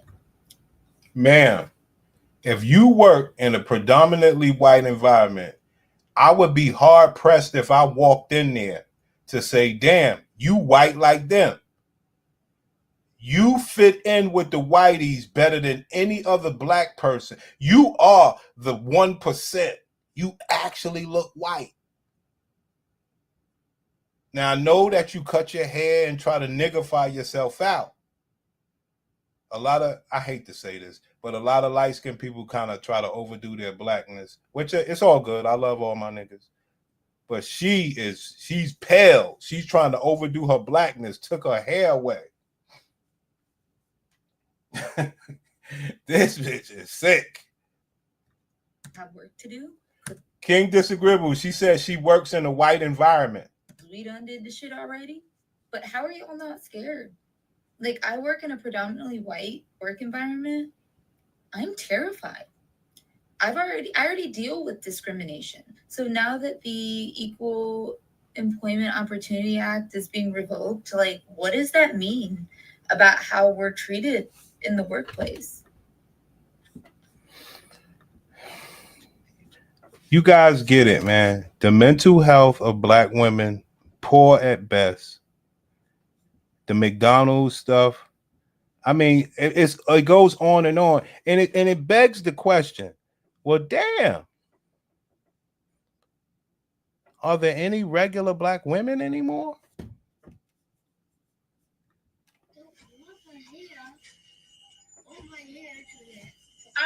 I'm not going. Mommy's not doing it. Barbara D's going to do it. Pause. I just don't want my iPad to get filled with hairs. Well, you want to leave your.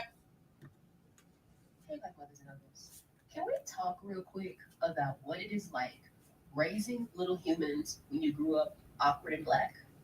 I see a lot of conversations happening, a lot of like picture perfect images and all of these things going, but I hear a lot less talk about those of us who were like awkward and isolated and bullied, a little bit weird, and are trying to raise children who have like a loving sense of self when we're still healing from being told that we weren't black enough, but of course we weren't white, and of course we weren't, all of these other things.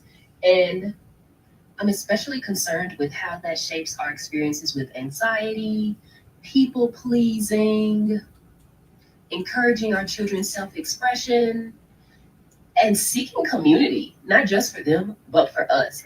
I also want to know how we are self-defining blackness amidst one-dimensional narratives around like what black culture is when we are just as valid and as black as everybody else, as are our kids. I'm also curious how many of us grew up and found out we were neurodivergent, and that's where some of our difference came from. But yeah, this is a topic I think I want to dive more into, but I just want to do a roll call real quick. Yeah, Bernie, it's called neurodivergent, Bernie. It's called neurodivergent. It's the social excuse. It's the social excuse that gladiator BWs are using. A lot of people blame Kevin Samuels for pushing these bitches to therapy so they could get prescribed all these stupid drugs that make them not the black women that we grew up with. You understand? And it's quite alarming and embarrassing. Okay? A lot of times we say, take your weirdo ass over there. You ain't got no voice amongst the culture. And that's where they're trying everything. They're trying everything to shift black culture to be this soft, weird shit. I don't know if it'll ever happen because even this dumb looking bitch, she can't hold her cool. It's impossible for the woman to hold her brutish nature. Yo, I found an old clip I had that I messed up on. Check this out. But it's almost like since the black woman has gone into corporate America, they've become more masculine, like brutish or mannish, almost butch.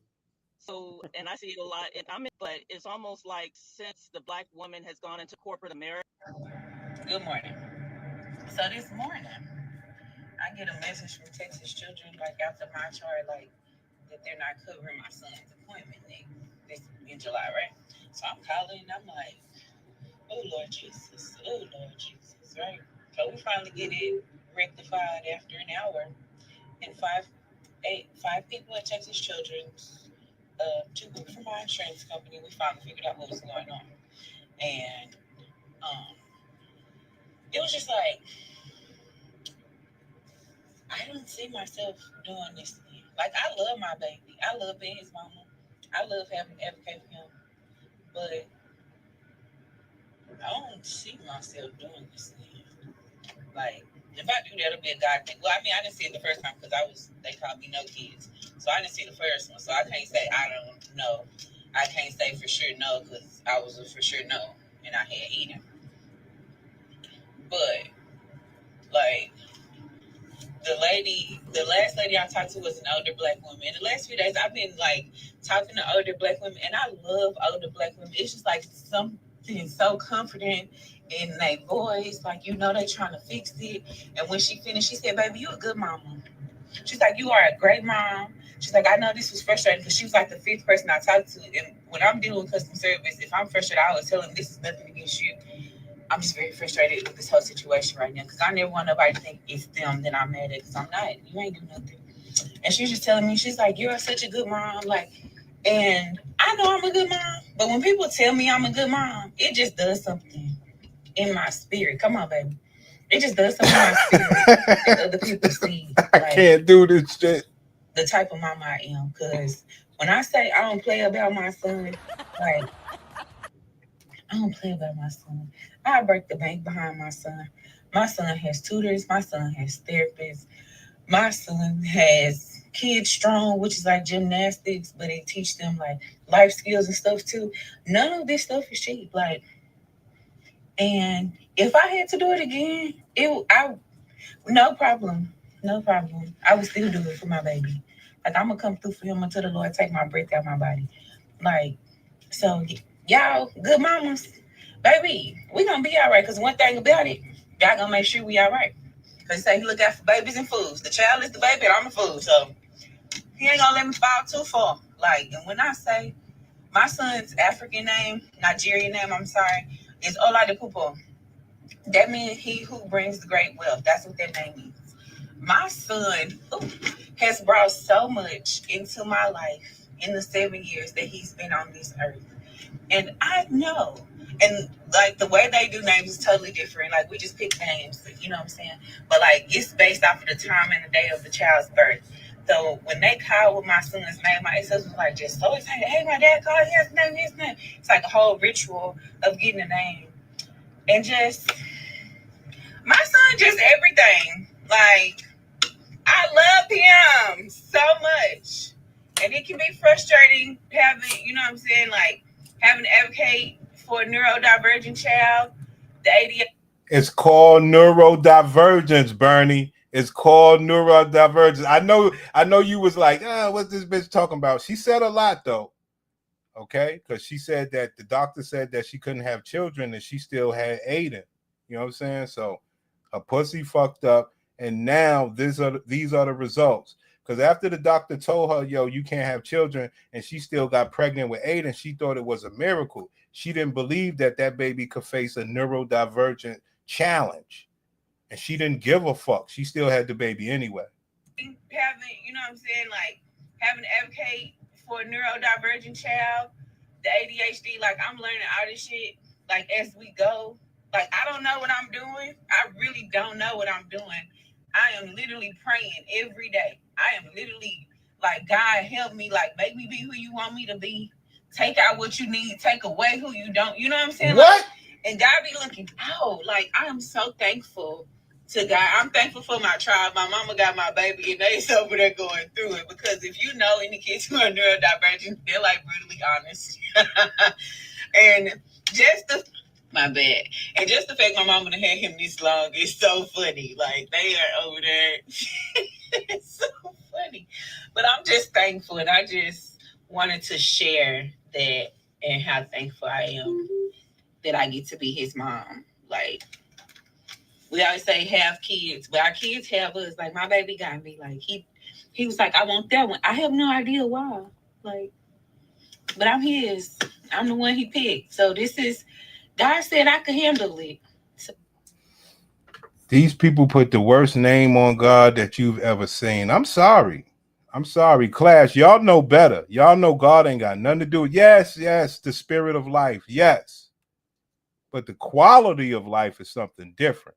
Okay? The spirit, yes. Okay?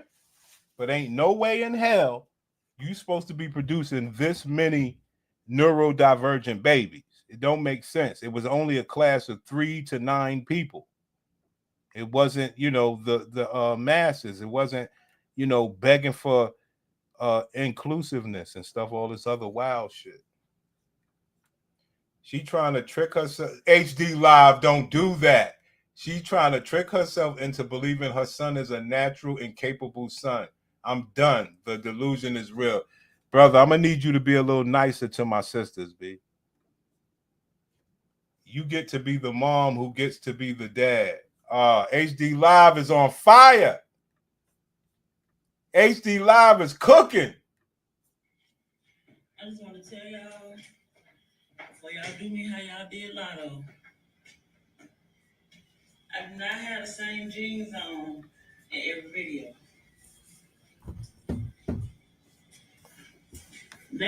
Maybe. Now, y'all see that? She worried about her jeans. She worried about what people say about her jeans, not what her box is producing. Let's go. The neurodivergence that my kids have come from me. There you have it, HD Live.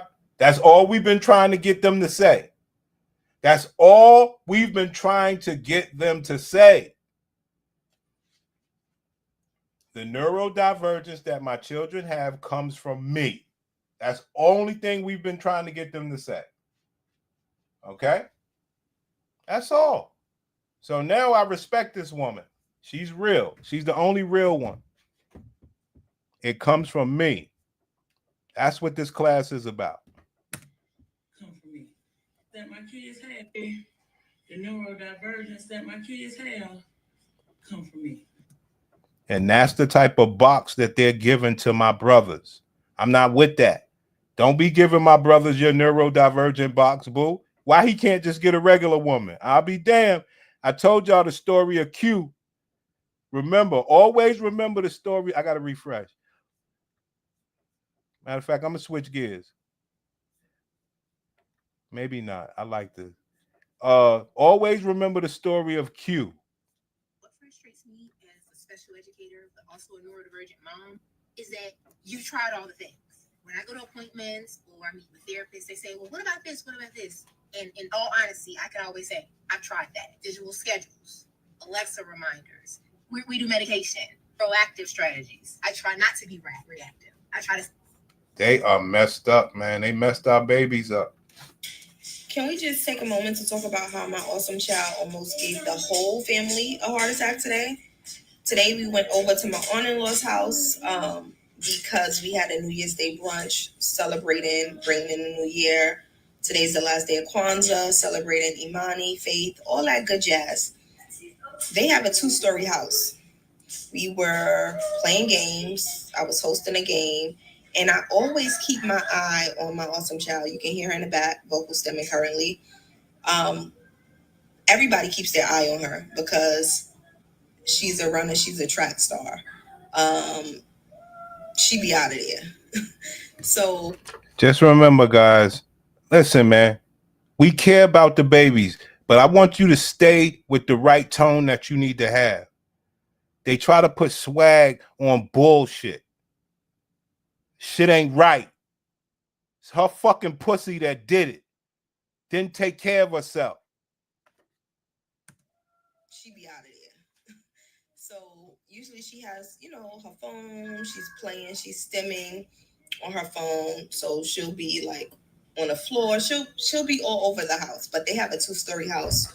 But we always keep our eye on her. Either me or one of the cousins. Somebody has their eye on Summy because they know that she's always moving. Long story short, I was hosting a game, and at one point I looked over and I'm like, "Where's Summy?" And somebody was like, "Oh, she's right here." And they looked down, she wasn't there. So they like, where could she go? The doors were locked. Again, this is a 2-story house. She also likes, we know that if it gets too like loud, she'll go like in a corner somewhere by herself. Like she knows how to self-soothe and kind of just soothe herself, right? Because she does have noise sensitivities to noise. But again, she knows how to self-soothe. We could not find that girl.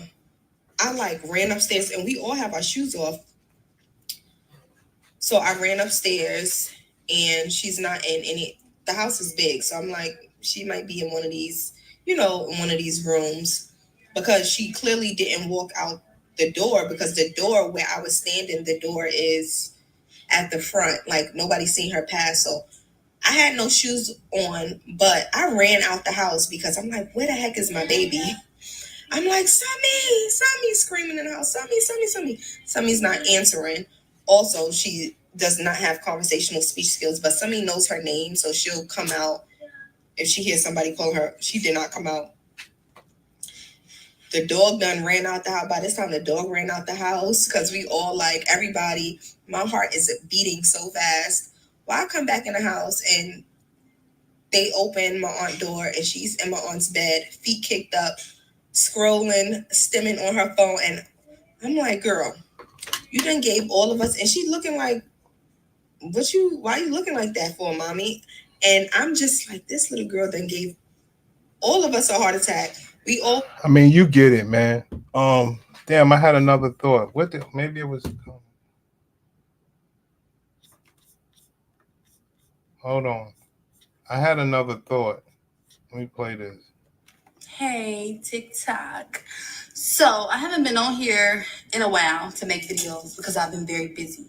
Moving into my new house, all type of stuff. But I wanted to know if I am, okay, fool, where Craig at? But I wanted to know, am I the only mother who is raising an autistic kid and you just feel like you try not to make the whole like autism thing your entire personality, but it really is your entire life. Like, so it's so hard not to. And I said this because I miss so many texts and calls from my friends, and I be having to explain to them not to take it personally, which they don't. But it's so hard and time consuming sometimes. Like, I'm making this video because my son literally stayed up from 9 p.m. until 7 this morning. Y'all, not only did he stay up, he was having meltdowns back to back to back. I'm talking about head banging, crying, screaming, nonstop. And it's like I ended up only getting 2 hours of sleep. I'm running on 2 hours of sleep. And I say that to say I really try my best not to make autism my entire personality or my entire life, but I really have no choice because it really interferes with everything that I have going on. Like, I don't know. I'm just being a little transparent, but I am exhausted. And I think to a certain extent, I get kind of like, not ashamed, but I be in denial that this is just my life. This is what it is. I mean, there you have it.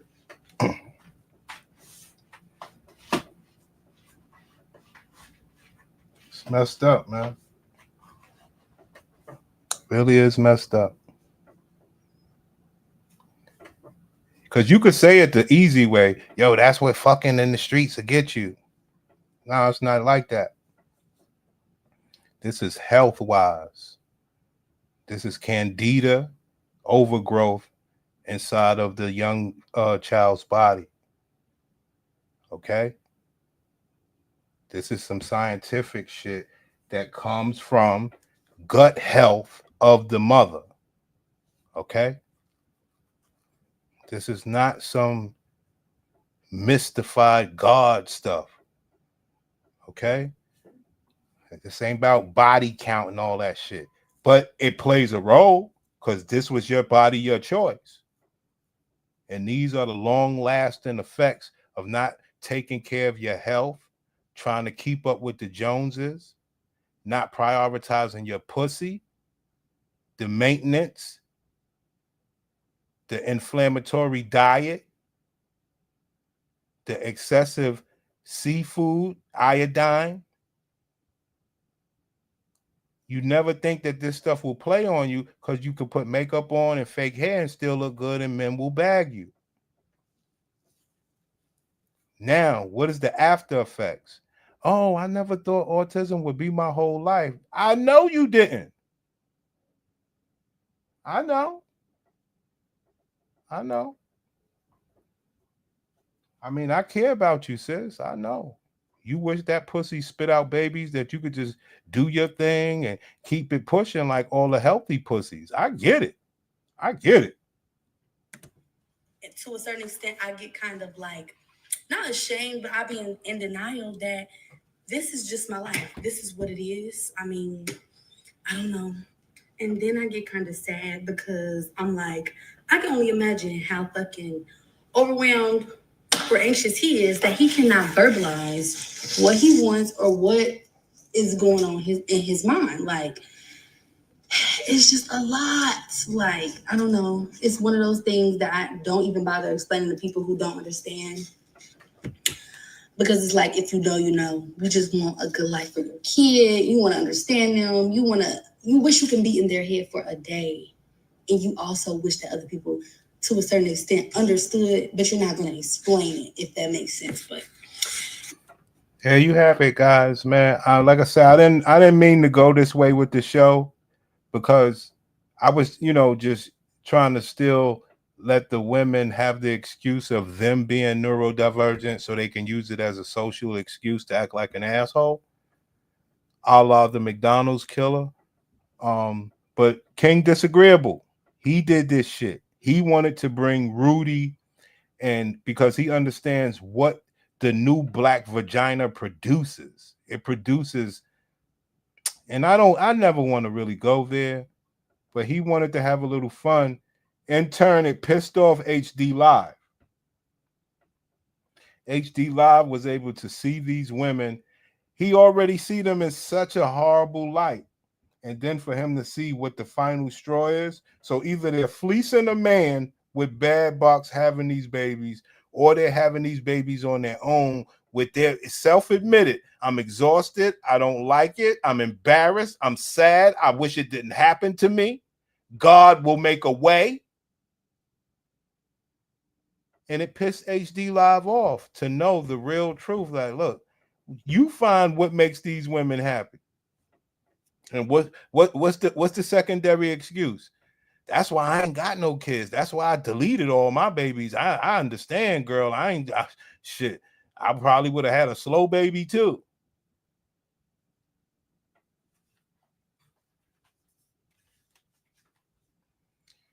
She just said she wished she didn't have to deal with this slow child you created. Yo, that's why I point that. Yo, come on, HD Live. See, they done pissed HD Live off. See? Because it's never ending, man. And we always say, ma'am, you're better off fleecing the man. Independence got you nowhere.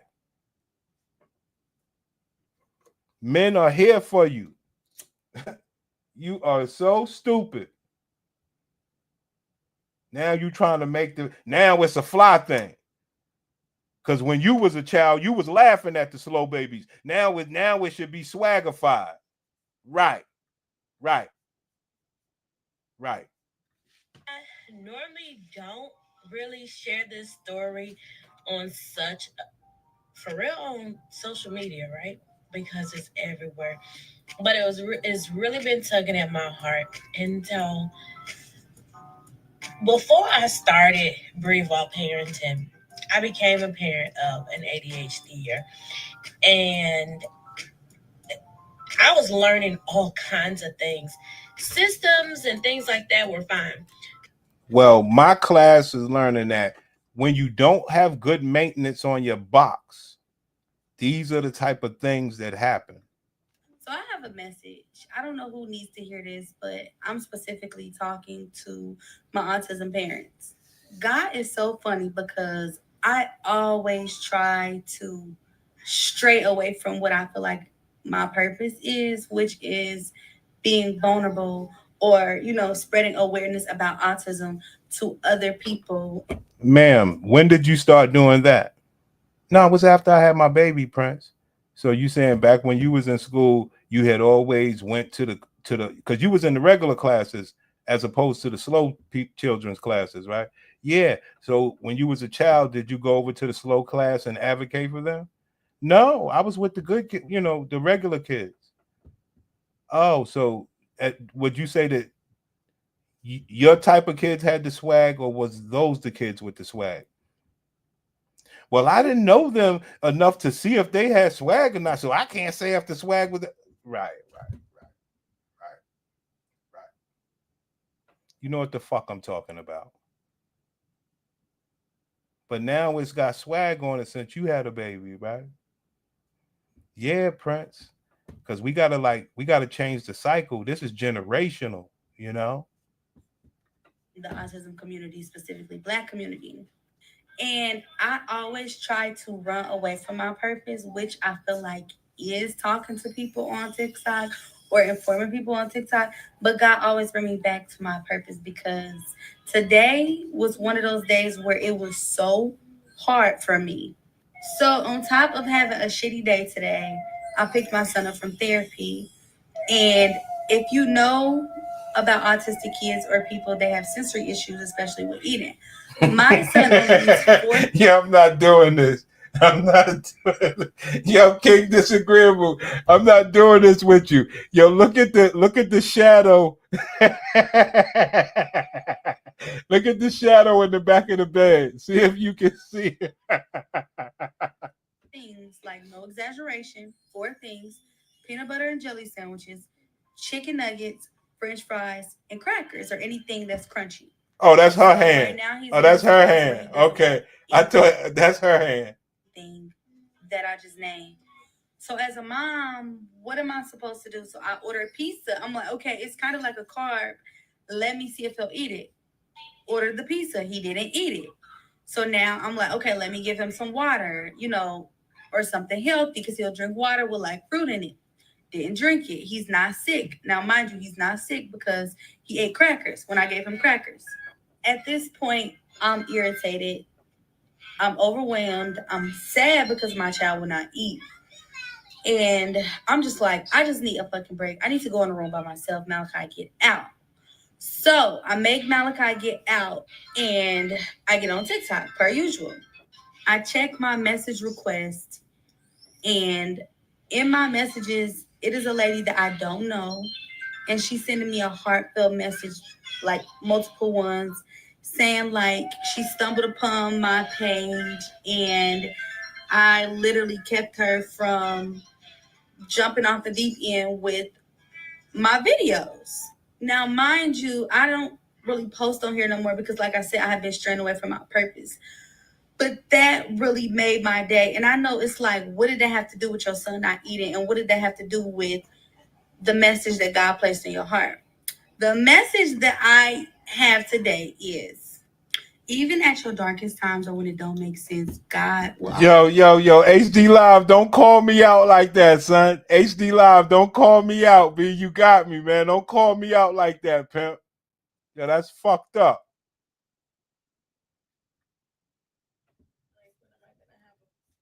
That's fucked up, pimp.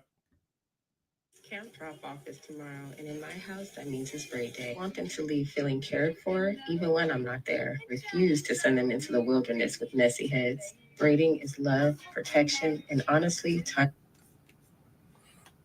Hold on. Okay, so I want to talk for just a minute. Hold on.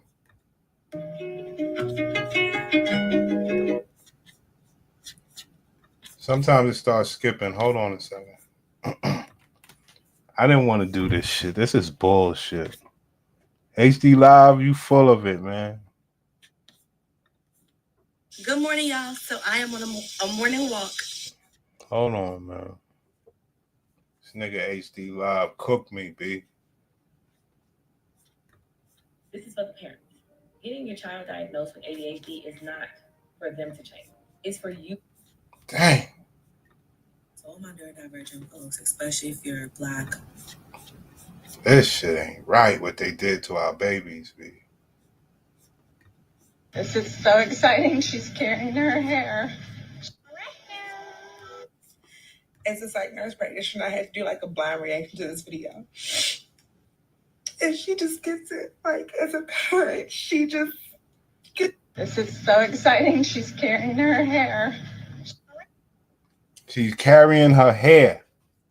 Doing that to that baby, man. Crazy work.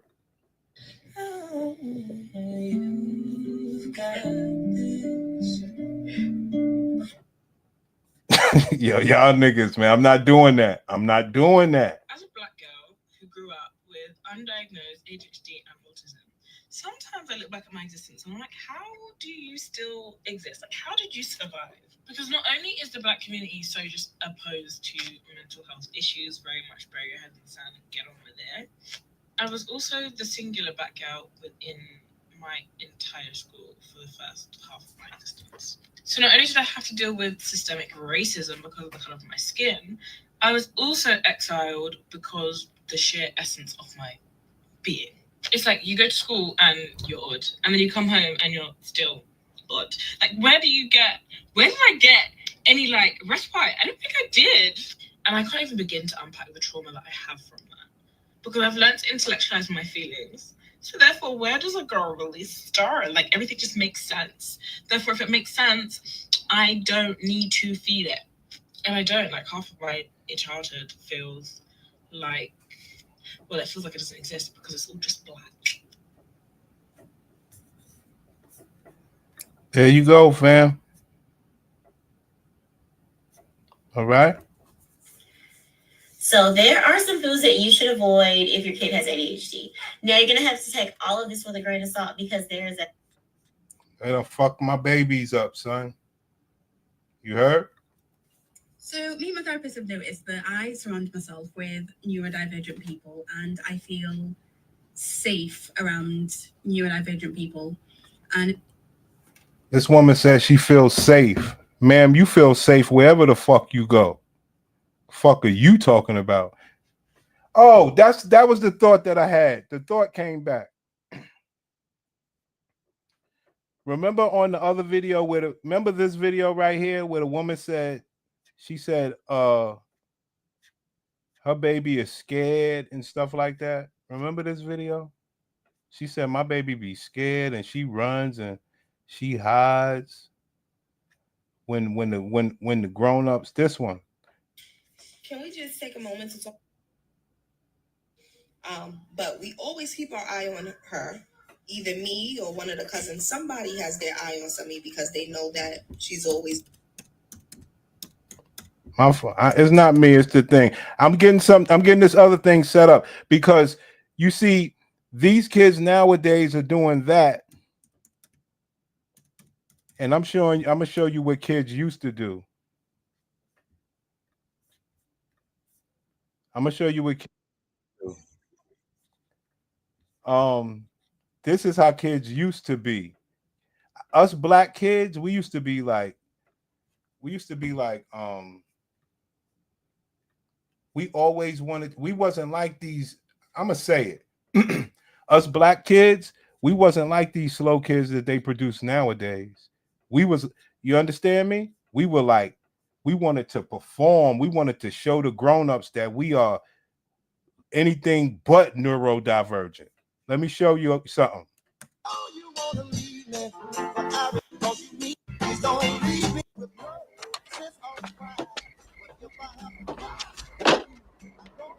I'm gonna smack.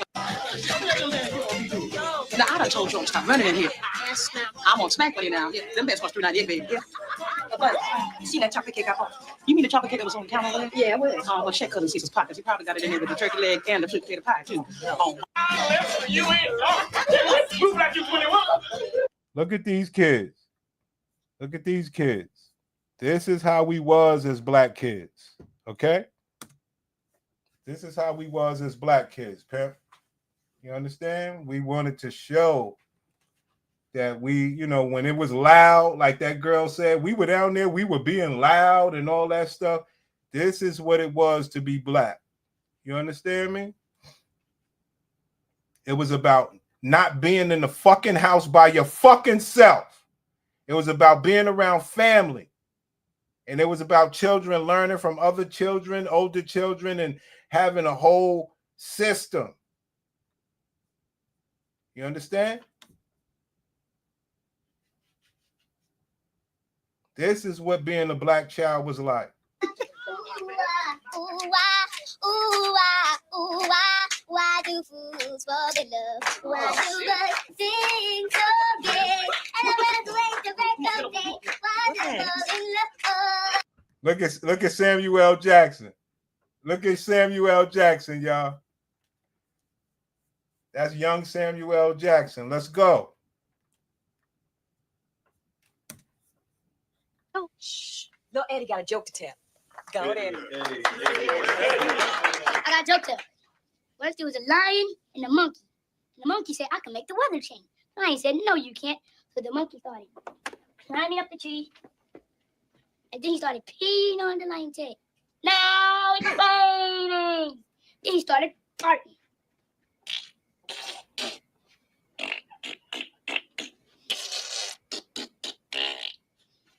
Now there's thunder. Then he started doodling.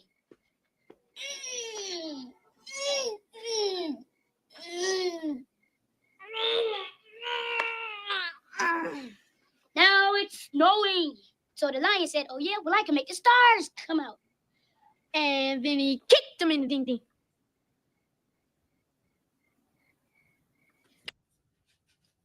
There you go, guys.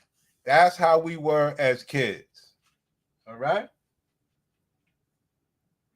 We were performers. We were, you know, we were athletic. We were everything that you know black children to be. We were not this shit that these mismanaged black pussies are creating nowadays. That's why I say it that way, so you guys can have the right thought process when you see this stuff. You don't gotta feel sad, son. Fuck out of here. This is something else, bro. Okay? All right? So I am a black woman with ADHD, and I struggle with the idea that I have to take medication just to function. Let's talk about it. So I was diagnosed with ADHD in 2019. I was prescribed a very small dose of Adderall. We're talking about a 10 milligram extended release Adderall pill that I was given. And honestly, it really changed my life for the better. I was able to get things done. I was able to actually go throughout the day. Like I got to 5 o'clock and I was like, oh, y'all still be having energy? Like who knew? But along with that, because my ADHD symptoms had been quieted, I then began to realize that something else was a little off. And so did my doctor, who then had me evaluated for autism. And I found out that, well, I'm autistic. So I have gone back and forth on the idea of medication. Initially, I had a therapist who was a black woman who had a son with ADHD who was adamantly against pharmaceutical medication. We tried some holistic methods, and those holistic methods wholly did not work for anybody. And maybe not anybody, but they really did not work for me. I have tried lion's mane. I've tried other different herbs and supplements, and some of them are very, very helpful, but they still are not as impactful as the pharmaceutical drugs that I struggle to take. Now, the top reason that I struggle with my ADHD medication is going to be internalized ableism. So it is the idea that I have been told my whole life that no matter what's going on inside of my brain, that there is going to be an expectation that I need to perform by any means necessary. Not only that, but as a Black woman and a Black person, we are always taught to ignore our emotions and focus on getting things done. Because these bills ain't gonna pay themselves.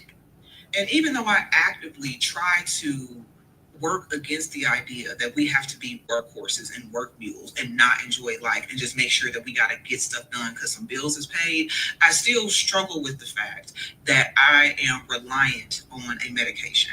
And this would be the same even if it was supplements, even if it just the fact that I cannot perform without some type of help is not only internalized ableism, but it's also me believing the lies that capitalism and racism and sexism and misogyny have taught me. And I know I'm not the only person that struggles with this. Like Black women or non-Black women, whoever, right, probably struggle with the idea of taking medication. But this is just my personal story. And I know that there are other people, particularly Black women, that probably will resonate with this story of just feeling like you got to do it all, being tired that you have to do it all, but then still not being able to accept help because does that really mean that you're doing it? Like, There you have it, fam. I mean, what more do I got to do for you guys? Because I'm always gonna bring class to you, but I'm showing you the pussy. I'm showing you the mind. I'm showing you the pussy. I'm showing you the medication. I'm showing you the pussy. I'm showing you the systemic programming. I'm showing you the pussy. I'm showing you somebody who is batshit crazy and against you. I don't give a damn what you say. Does that sound like a person that incorporated a man into her well-being? Hell no. Hell no.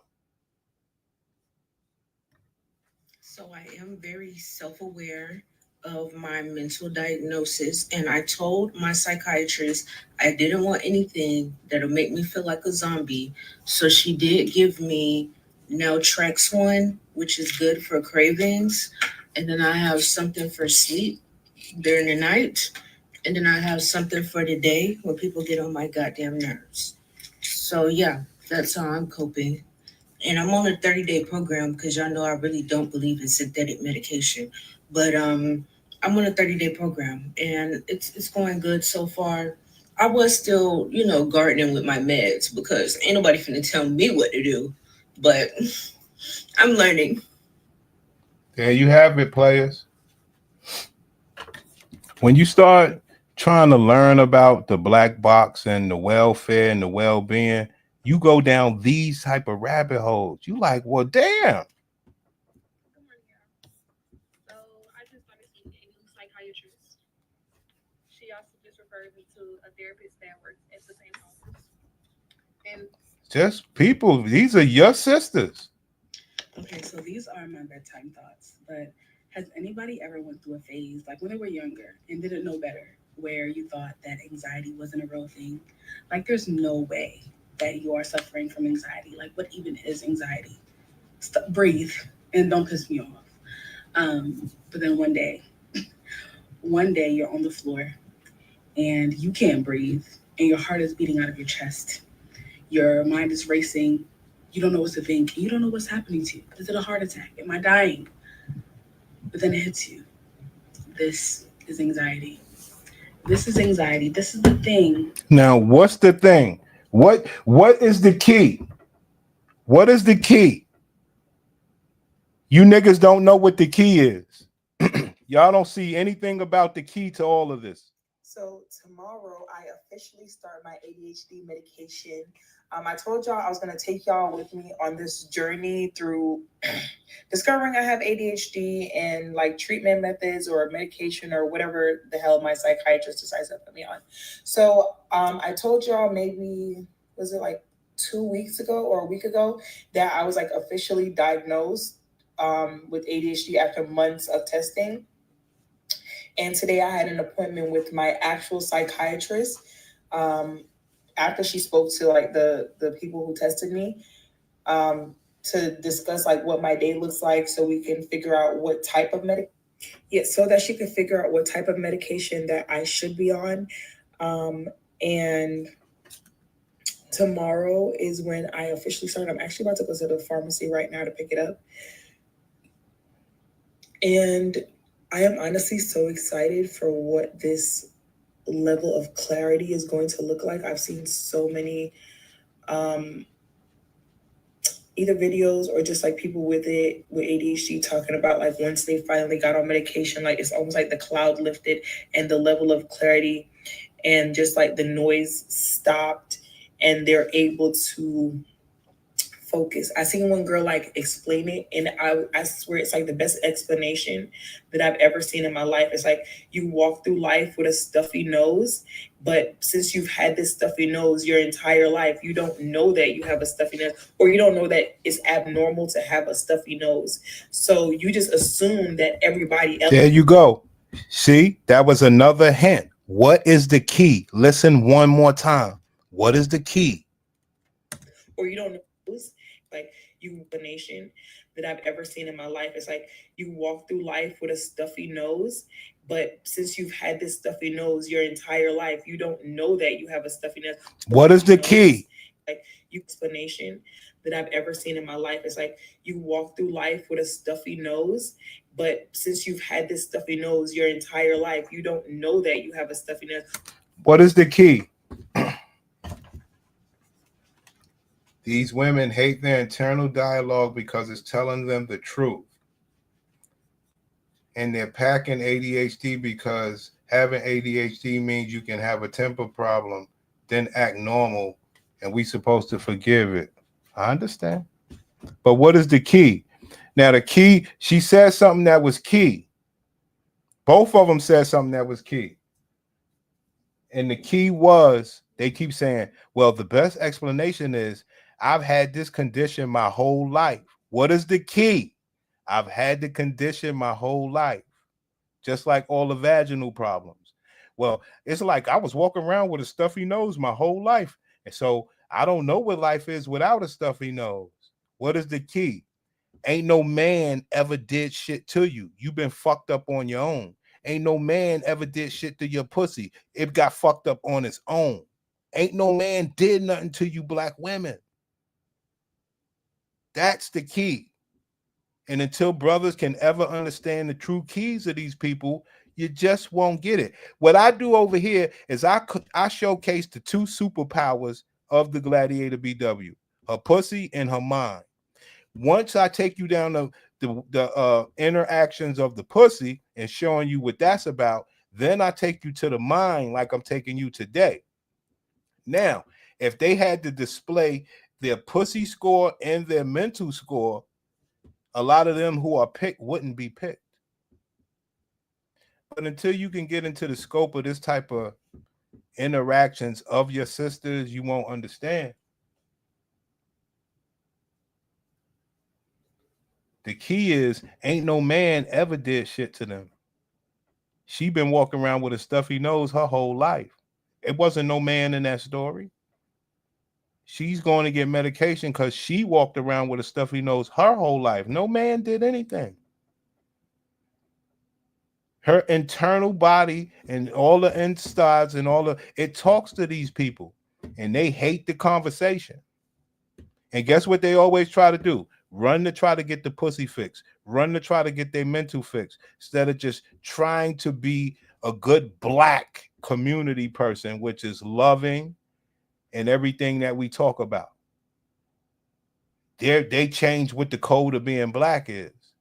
Running around trying to be in corporate America and all this, wearing fake hands, shaking your pussy out. Never wanting things to be the right way until it's too late, till it happens to you. You know? That's the simple story of the black woman. What does she have going in her favor? You can't read her pussy and you can't read her mind. Those are superpowers. What is the systemic programming? Be a traditional man, provide and protect for me. What are they doing? Being modern women on contaminants and all this other shit. blood transfusion, mismanagement of the pussy, going to take whatever she's going to get. Can't be good for her kidneys and her liver. All the shit that they don't care about.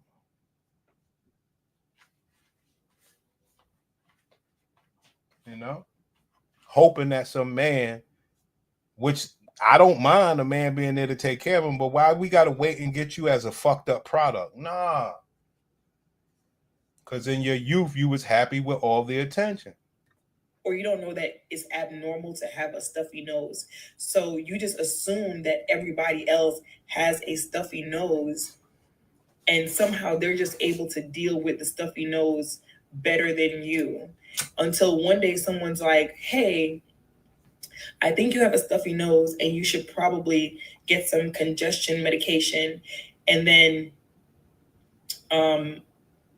when you finally get the congestion medication and your stuffy nose clears up, and you're like, so y'all just been able to breathe with no problem this entire time? So I don't know if that, because even now there's a part of me that's still kind of like in disbelief about it. And I think there's a part of me that's like, maybe I'm just tripping. You know, maybe everybody really does think the way I think or operate the way I operate. But we're going to find out. We're going to see if the fog lifts. And then, so tomorrow I'll upload another video after I take my first dose, because they say that it's something that in like an hour you're gonna know. So tomorrow I will update y'all to let y'all know what's going on. Yeah, you have it, pimpin'. I mean, we cook, man. Y'all niggas got any thoughts or what, man? Now, a lot of you guys have also left comments like this or have messaged me individually asking about Humira and what I think about it. And honestly, I think it's a great drug. It's something that I have not tried personally because I have been able to manage my HS without medication. But if you're having moderate to severe symptoms, or if you're having... Like I said, back when we grew up, only the white women were doing this shit. I ain't gonna lie. So I have a little update. My GP had given me quite a few referrals to different specialists because I have complex health issues. So I looked back at my referrals and I had a referral to a neurologist. I called that office and they said, Look what they did to our sisters, man. Look what they did to our sisters.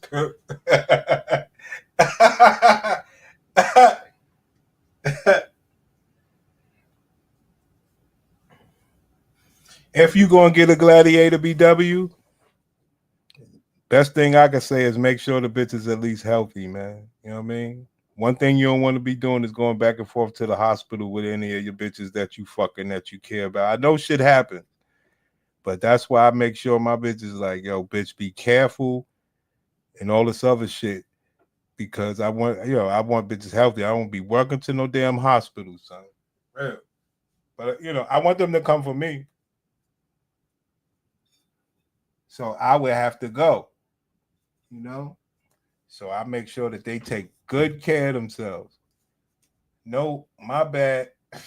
ADHD means they can be impulsive and basically act like a narcissist, and we should just allow it because they supposedly pop some meds, right? That means they got it. Yeah, okay. Miss me with all that. I agree, King. Healthy box. We really want the bare minimum. Facts. It's the bare minimum. And like I said, people don't know. They have took the bare minimum away, but on the internet, they still get to throw it out there. Oh, we are the creators of life and all this wild shit. Programming. We are the creators of life, bitch, please. You heard this woman. I was with my general practitioner and I had a lot of health issues. He's referred me to a neurologist. Right. We know. We can hear you very clearly.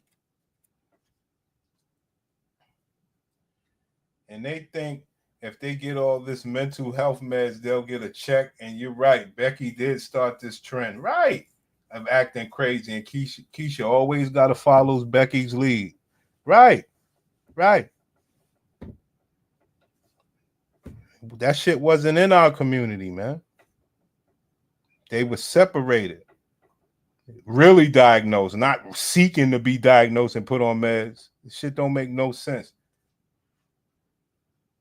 Oh, my world is collapsing because I got to go to work and I don't want to need a man.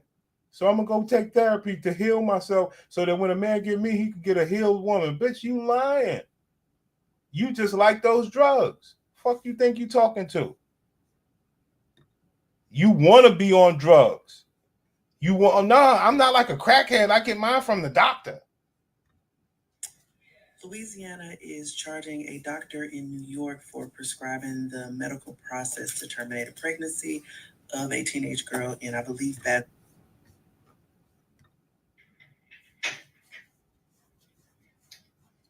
I'm here to check up on my little Rigo. So they were gonna prescribe me with this medication, but I was pregnant at the time and I couldn't take it. So now I'm not pregnant anymore. So let's see how this goes. It's literally like right here, and then on my hands. So they gave me a prescription for One thing we learned, class, the black woman has joined in of the reason why Big Pharma is making it. Only reason I found out I had PCOS is because I switched from a doctor who did not look like me to a doctor. I don't know how we got that. So today I had my first doctor's appointment for bariatric, and I was prescribed. They fucked our community up. You hear me? They fucked us up. What's up, everybody? Okay, so I look crazy. Don't mind me. I'm sick. I just came out of a situation. Anyway, I want to tell you guys about my experience being on Lexapro for the last 5 days. I've been journaling, so I got all the notes, all the deeds. So if you want to know about Lexapro and you're afraid to take it, watch my video. Okay, so I started taking Lexapro on April 11, 2024, which was literally last week. Okay, so I'm giving y'all the update quick, fast, and in a hurry. So I was scared to take it, okay? I had anxiety about the anxiety medication, which is crazy.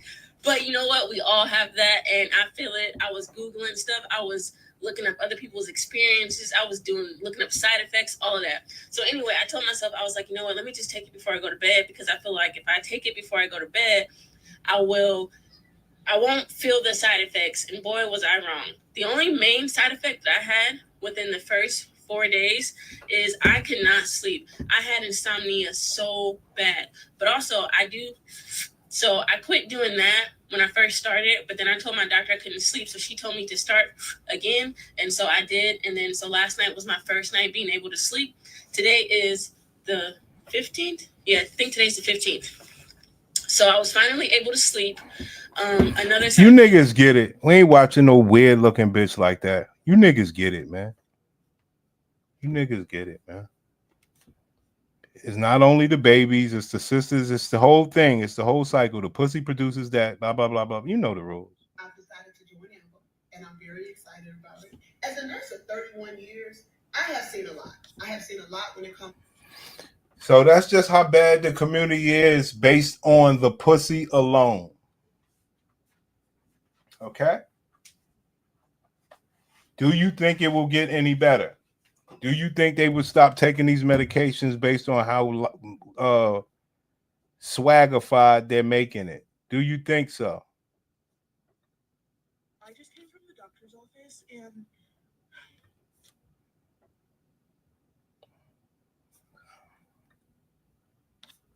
so I'm on call. Okay, hold on.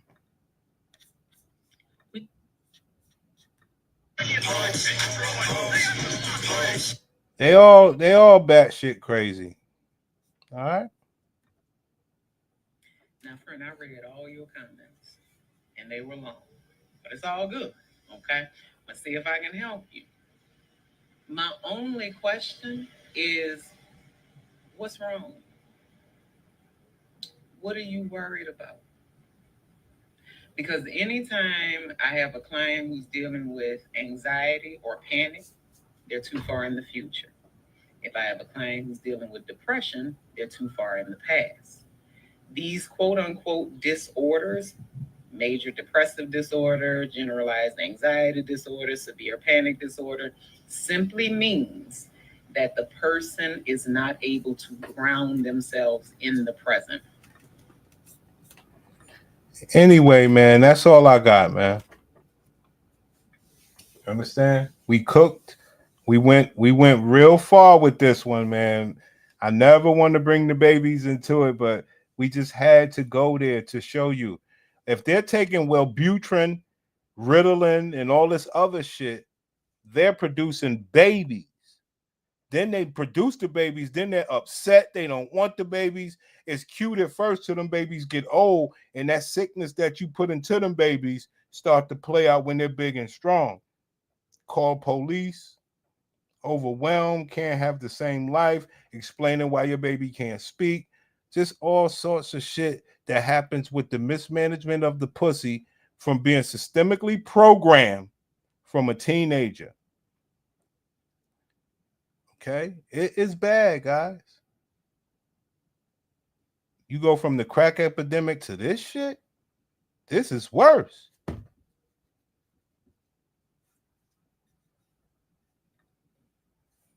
Acting retarded is another new cap out, just like your PCF is a new weapon. Brother, it's tough. It's going to be tough there. Men, like I said, they'll help them promote having bad box and mental issues. When these are the ones that should be excluded. I don't give a fuck because they got a job. They are not cultured. They are on drugs. You want to ostracize crackheads? Let's ostracize these fucking crackheads. It don't make sense, man. They're fucking this community up.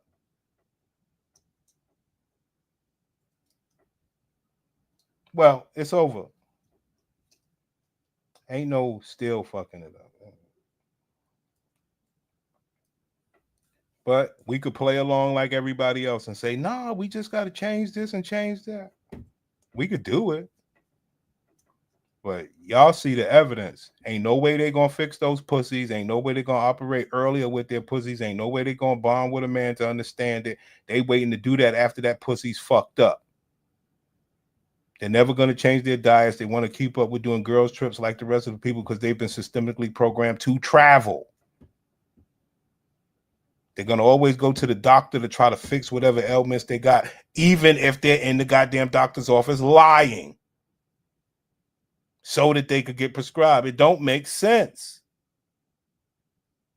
They want to live their teenage life without a period like a fucking transgender. I mean, you can't change that. That's the pussy. This ain't like, oh, put them in rehab so they can stop smoking crack. No. You can't change this.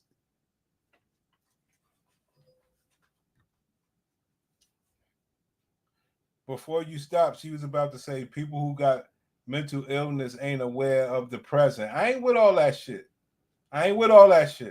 See, they already starting the narrative that they just don't know how to cope with life. I'm good on that.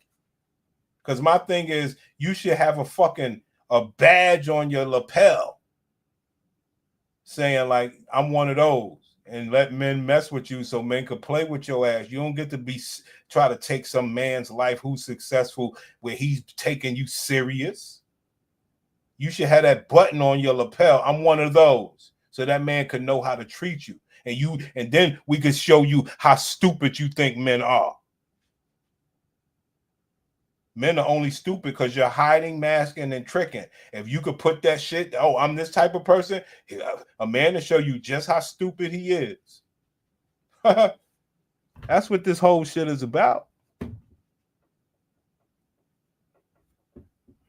But we can't expect brothers to have this sort of vigor like we have. Because there's much vigor as we have, we also have love. So we don't expect people to have the type of love that we have, so they can't have the same vigor. It's just the way it goes. Just the way it goes. You understand?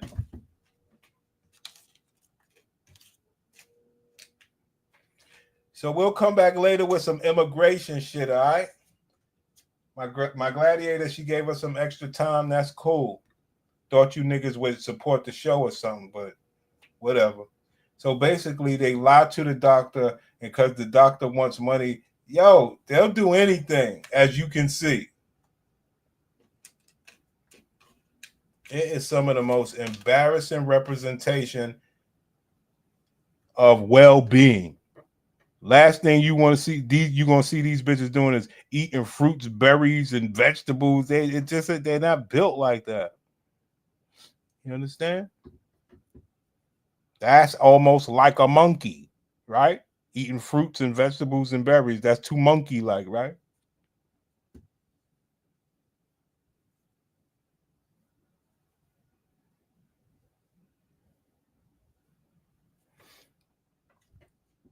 That's the story, pimp.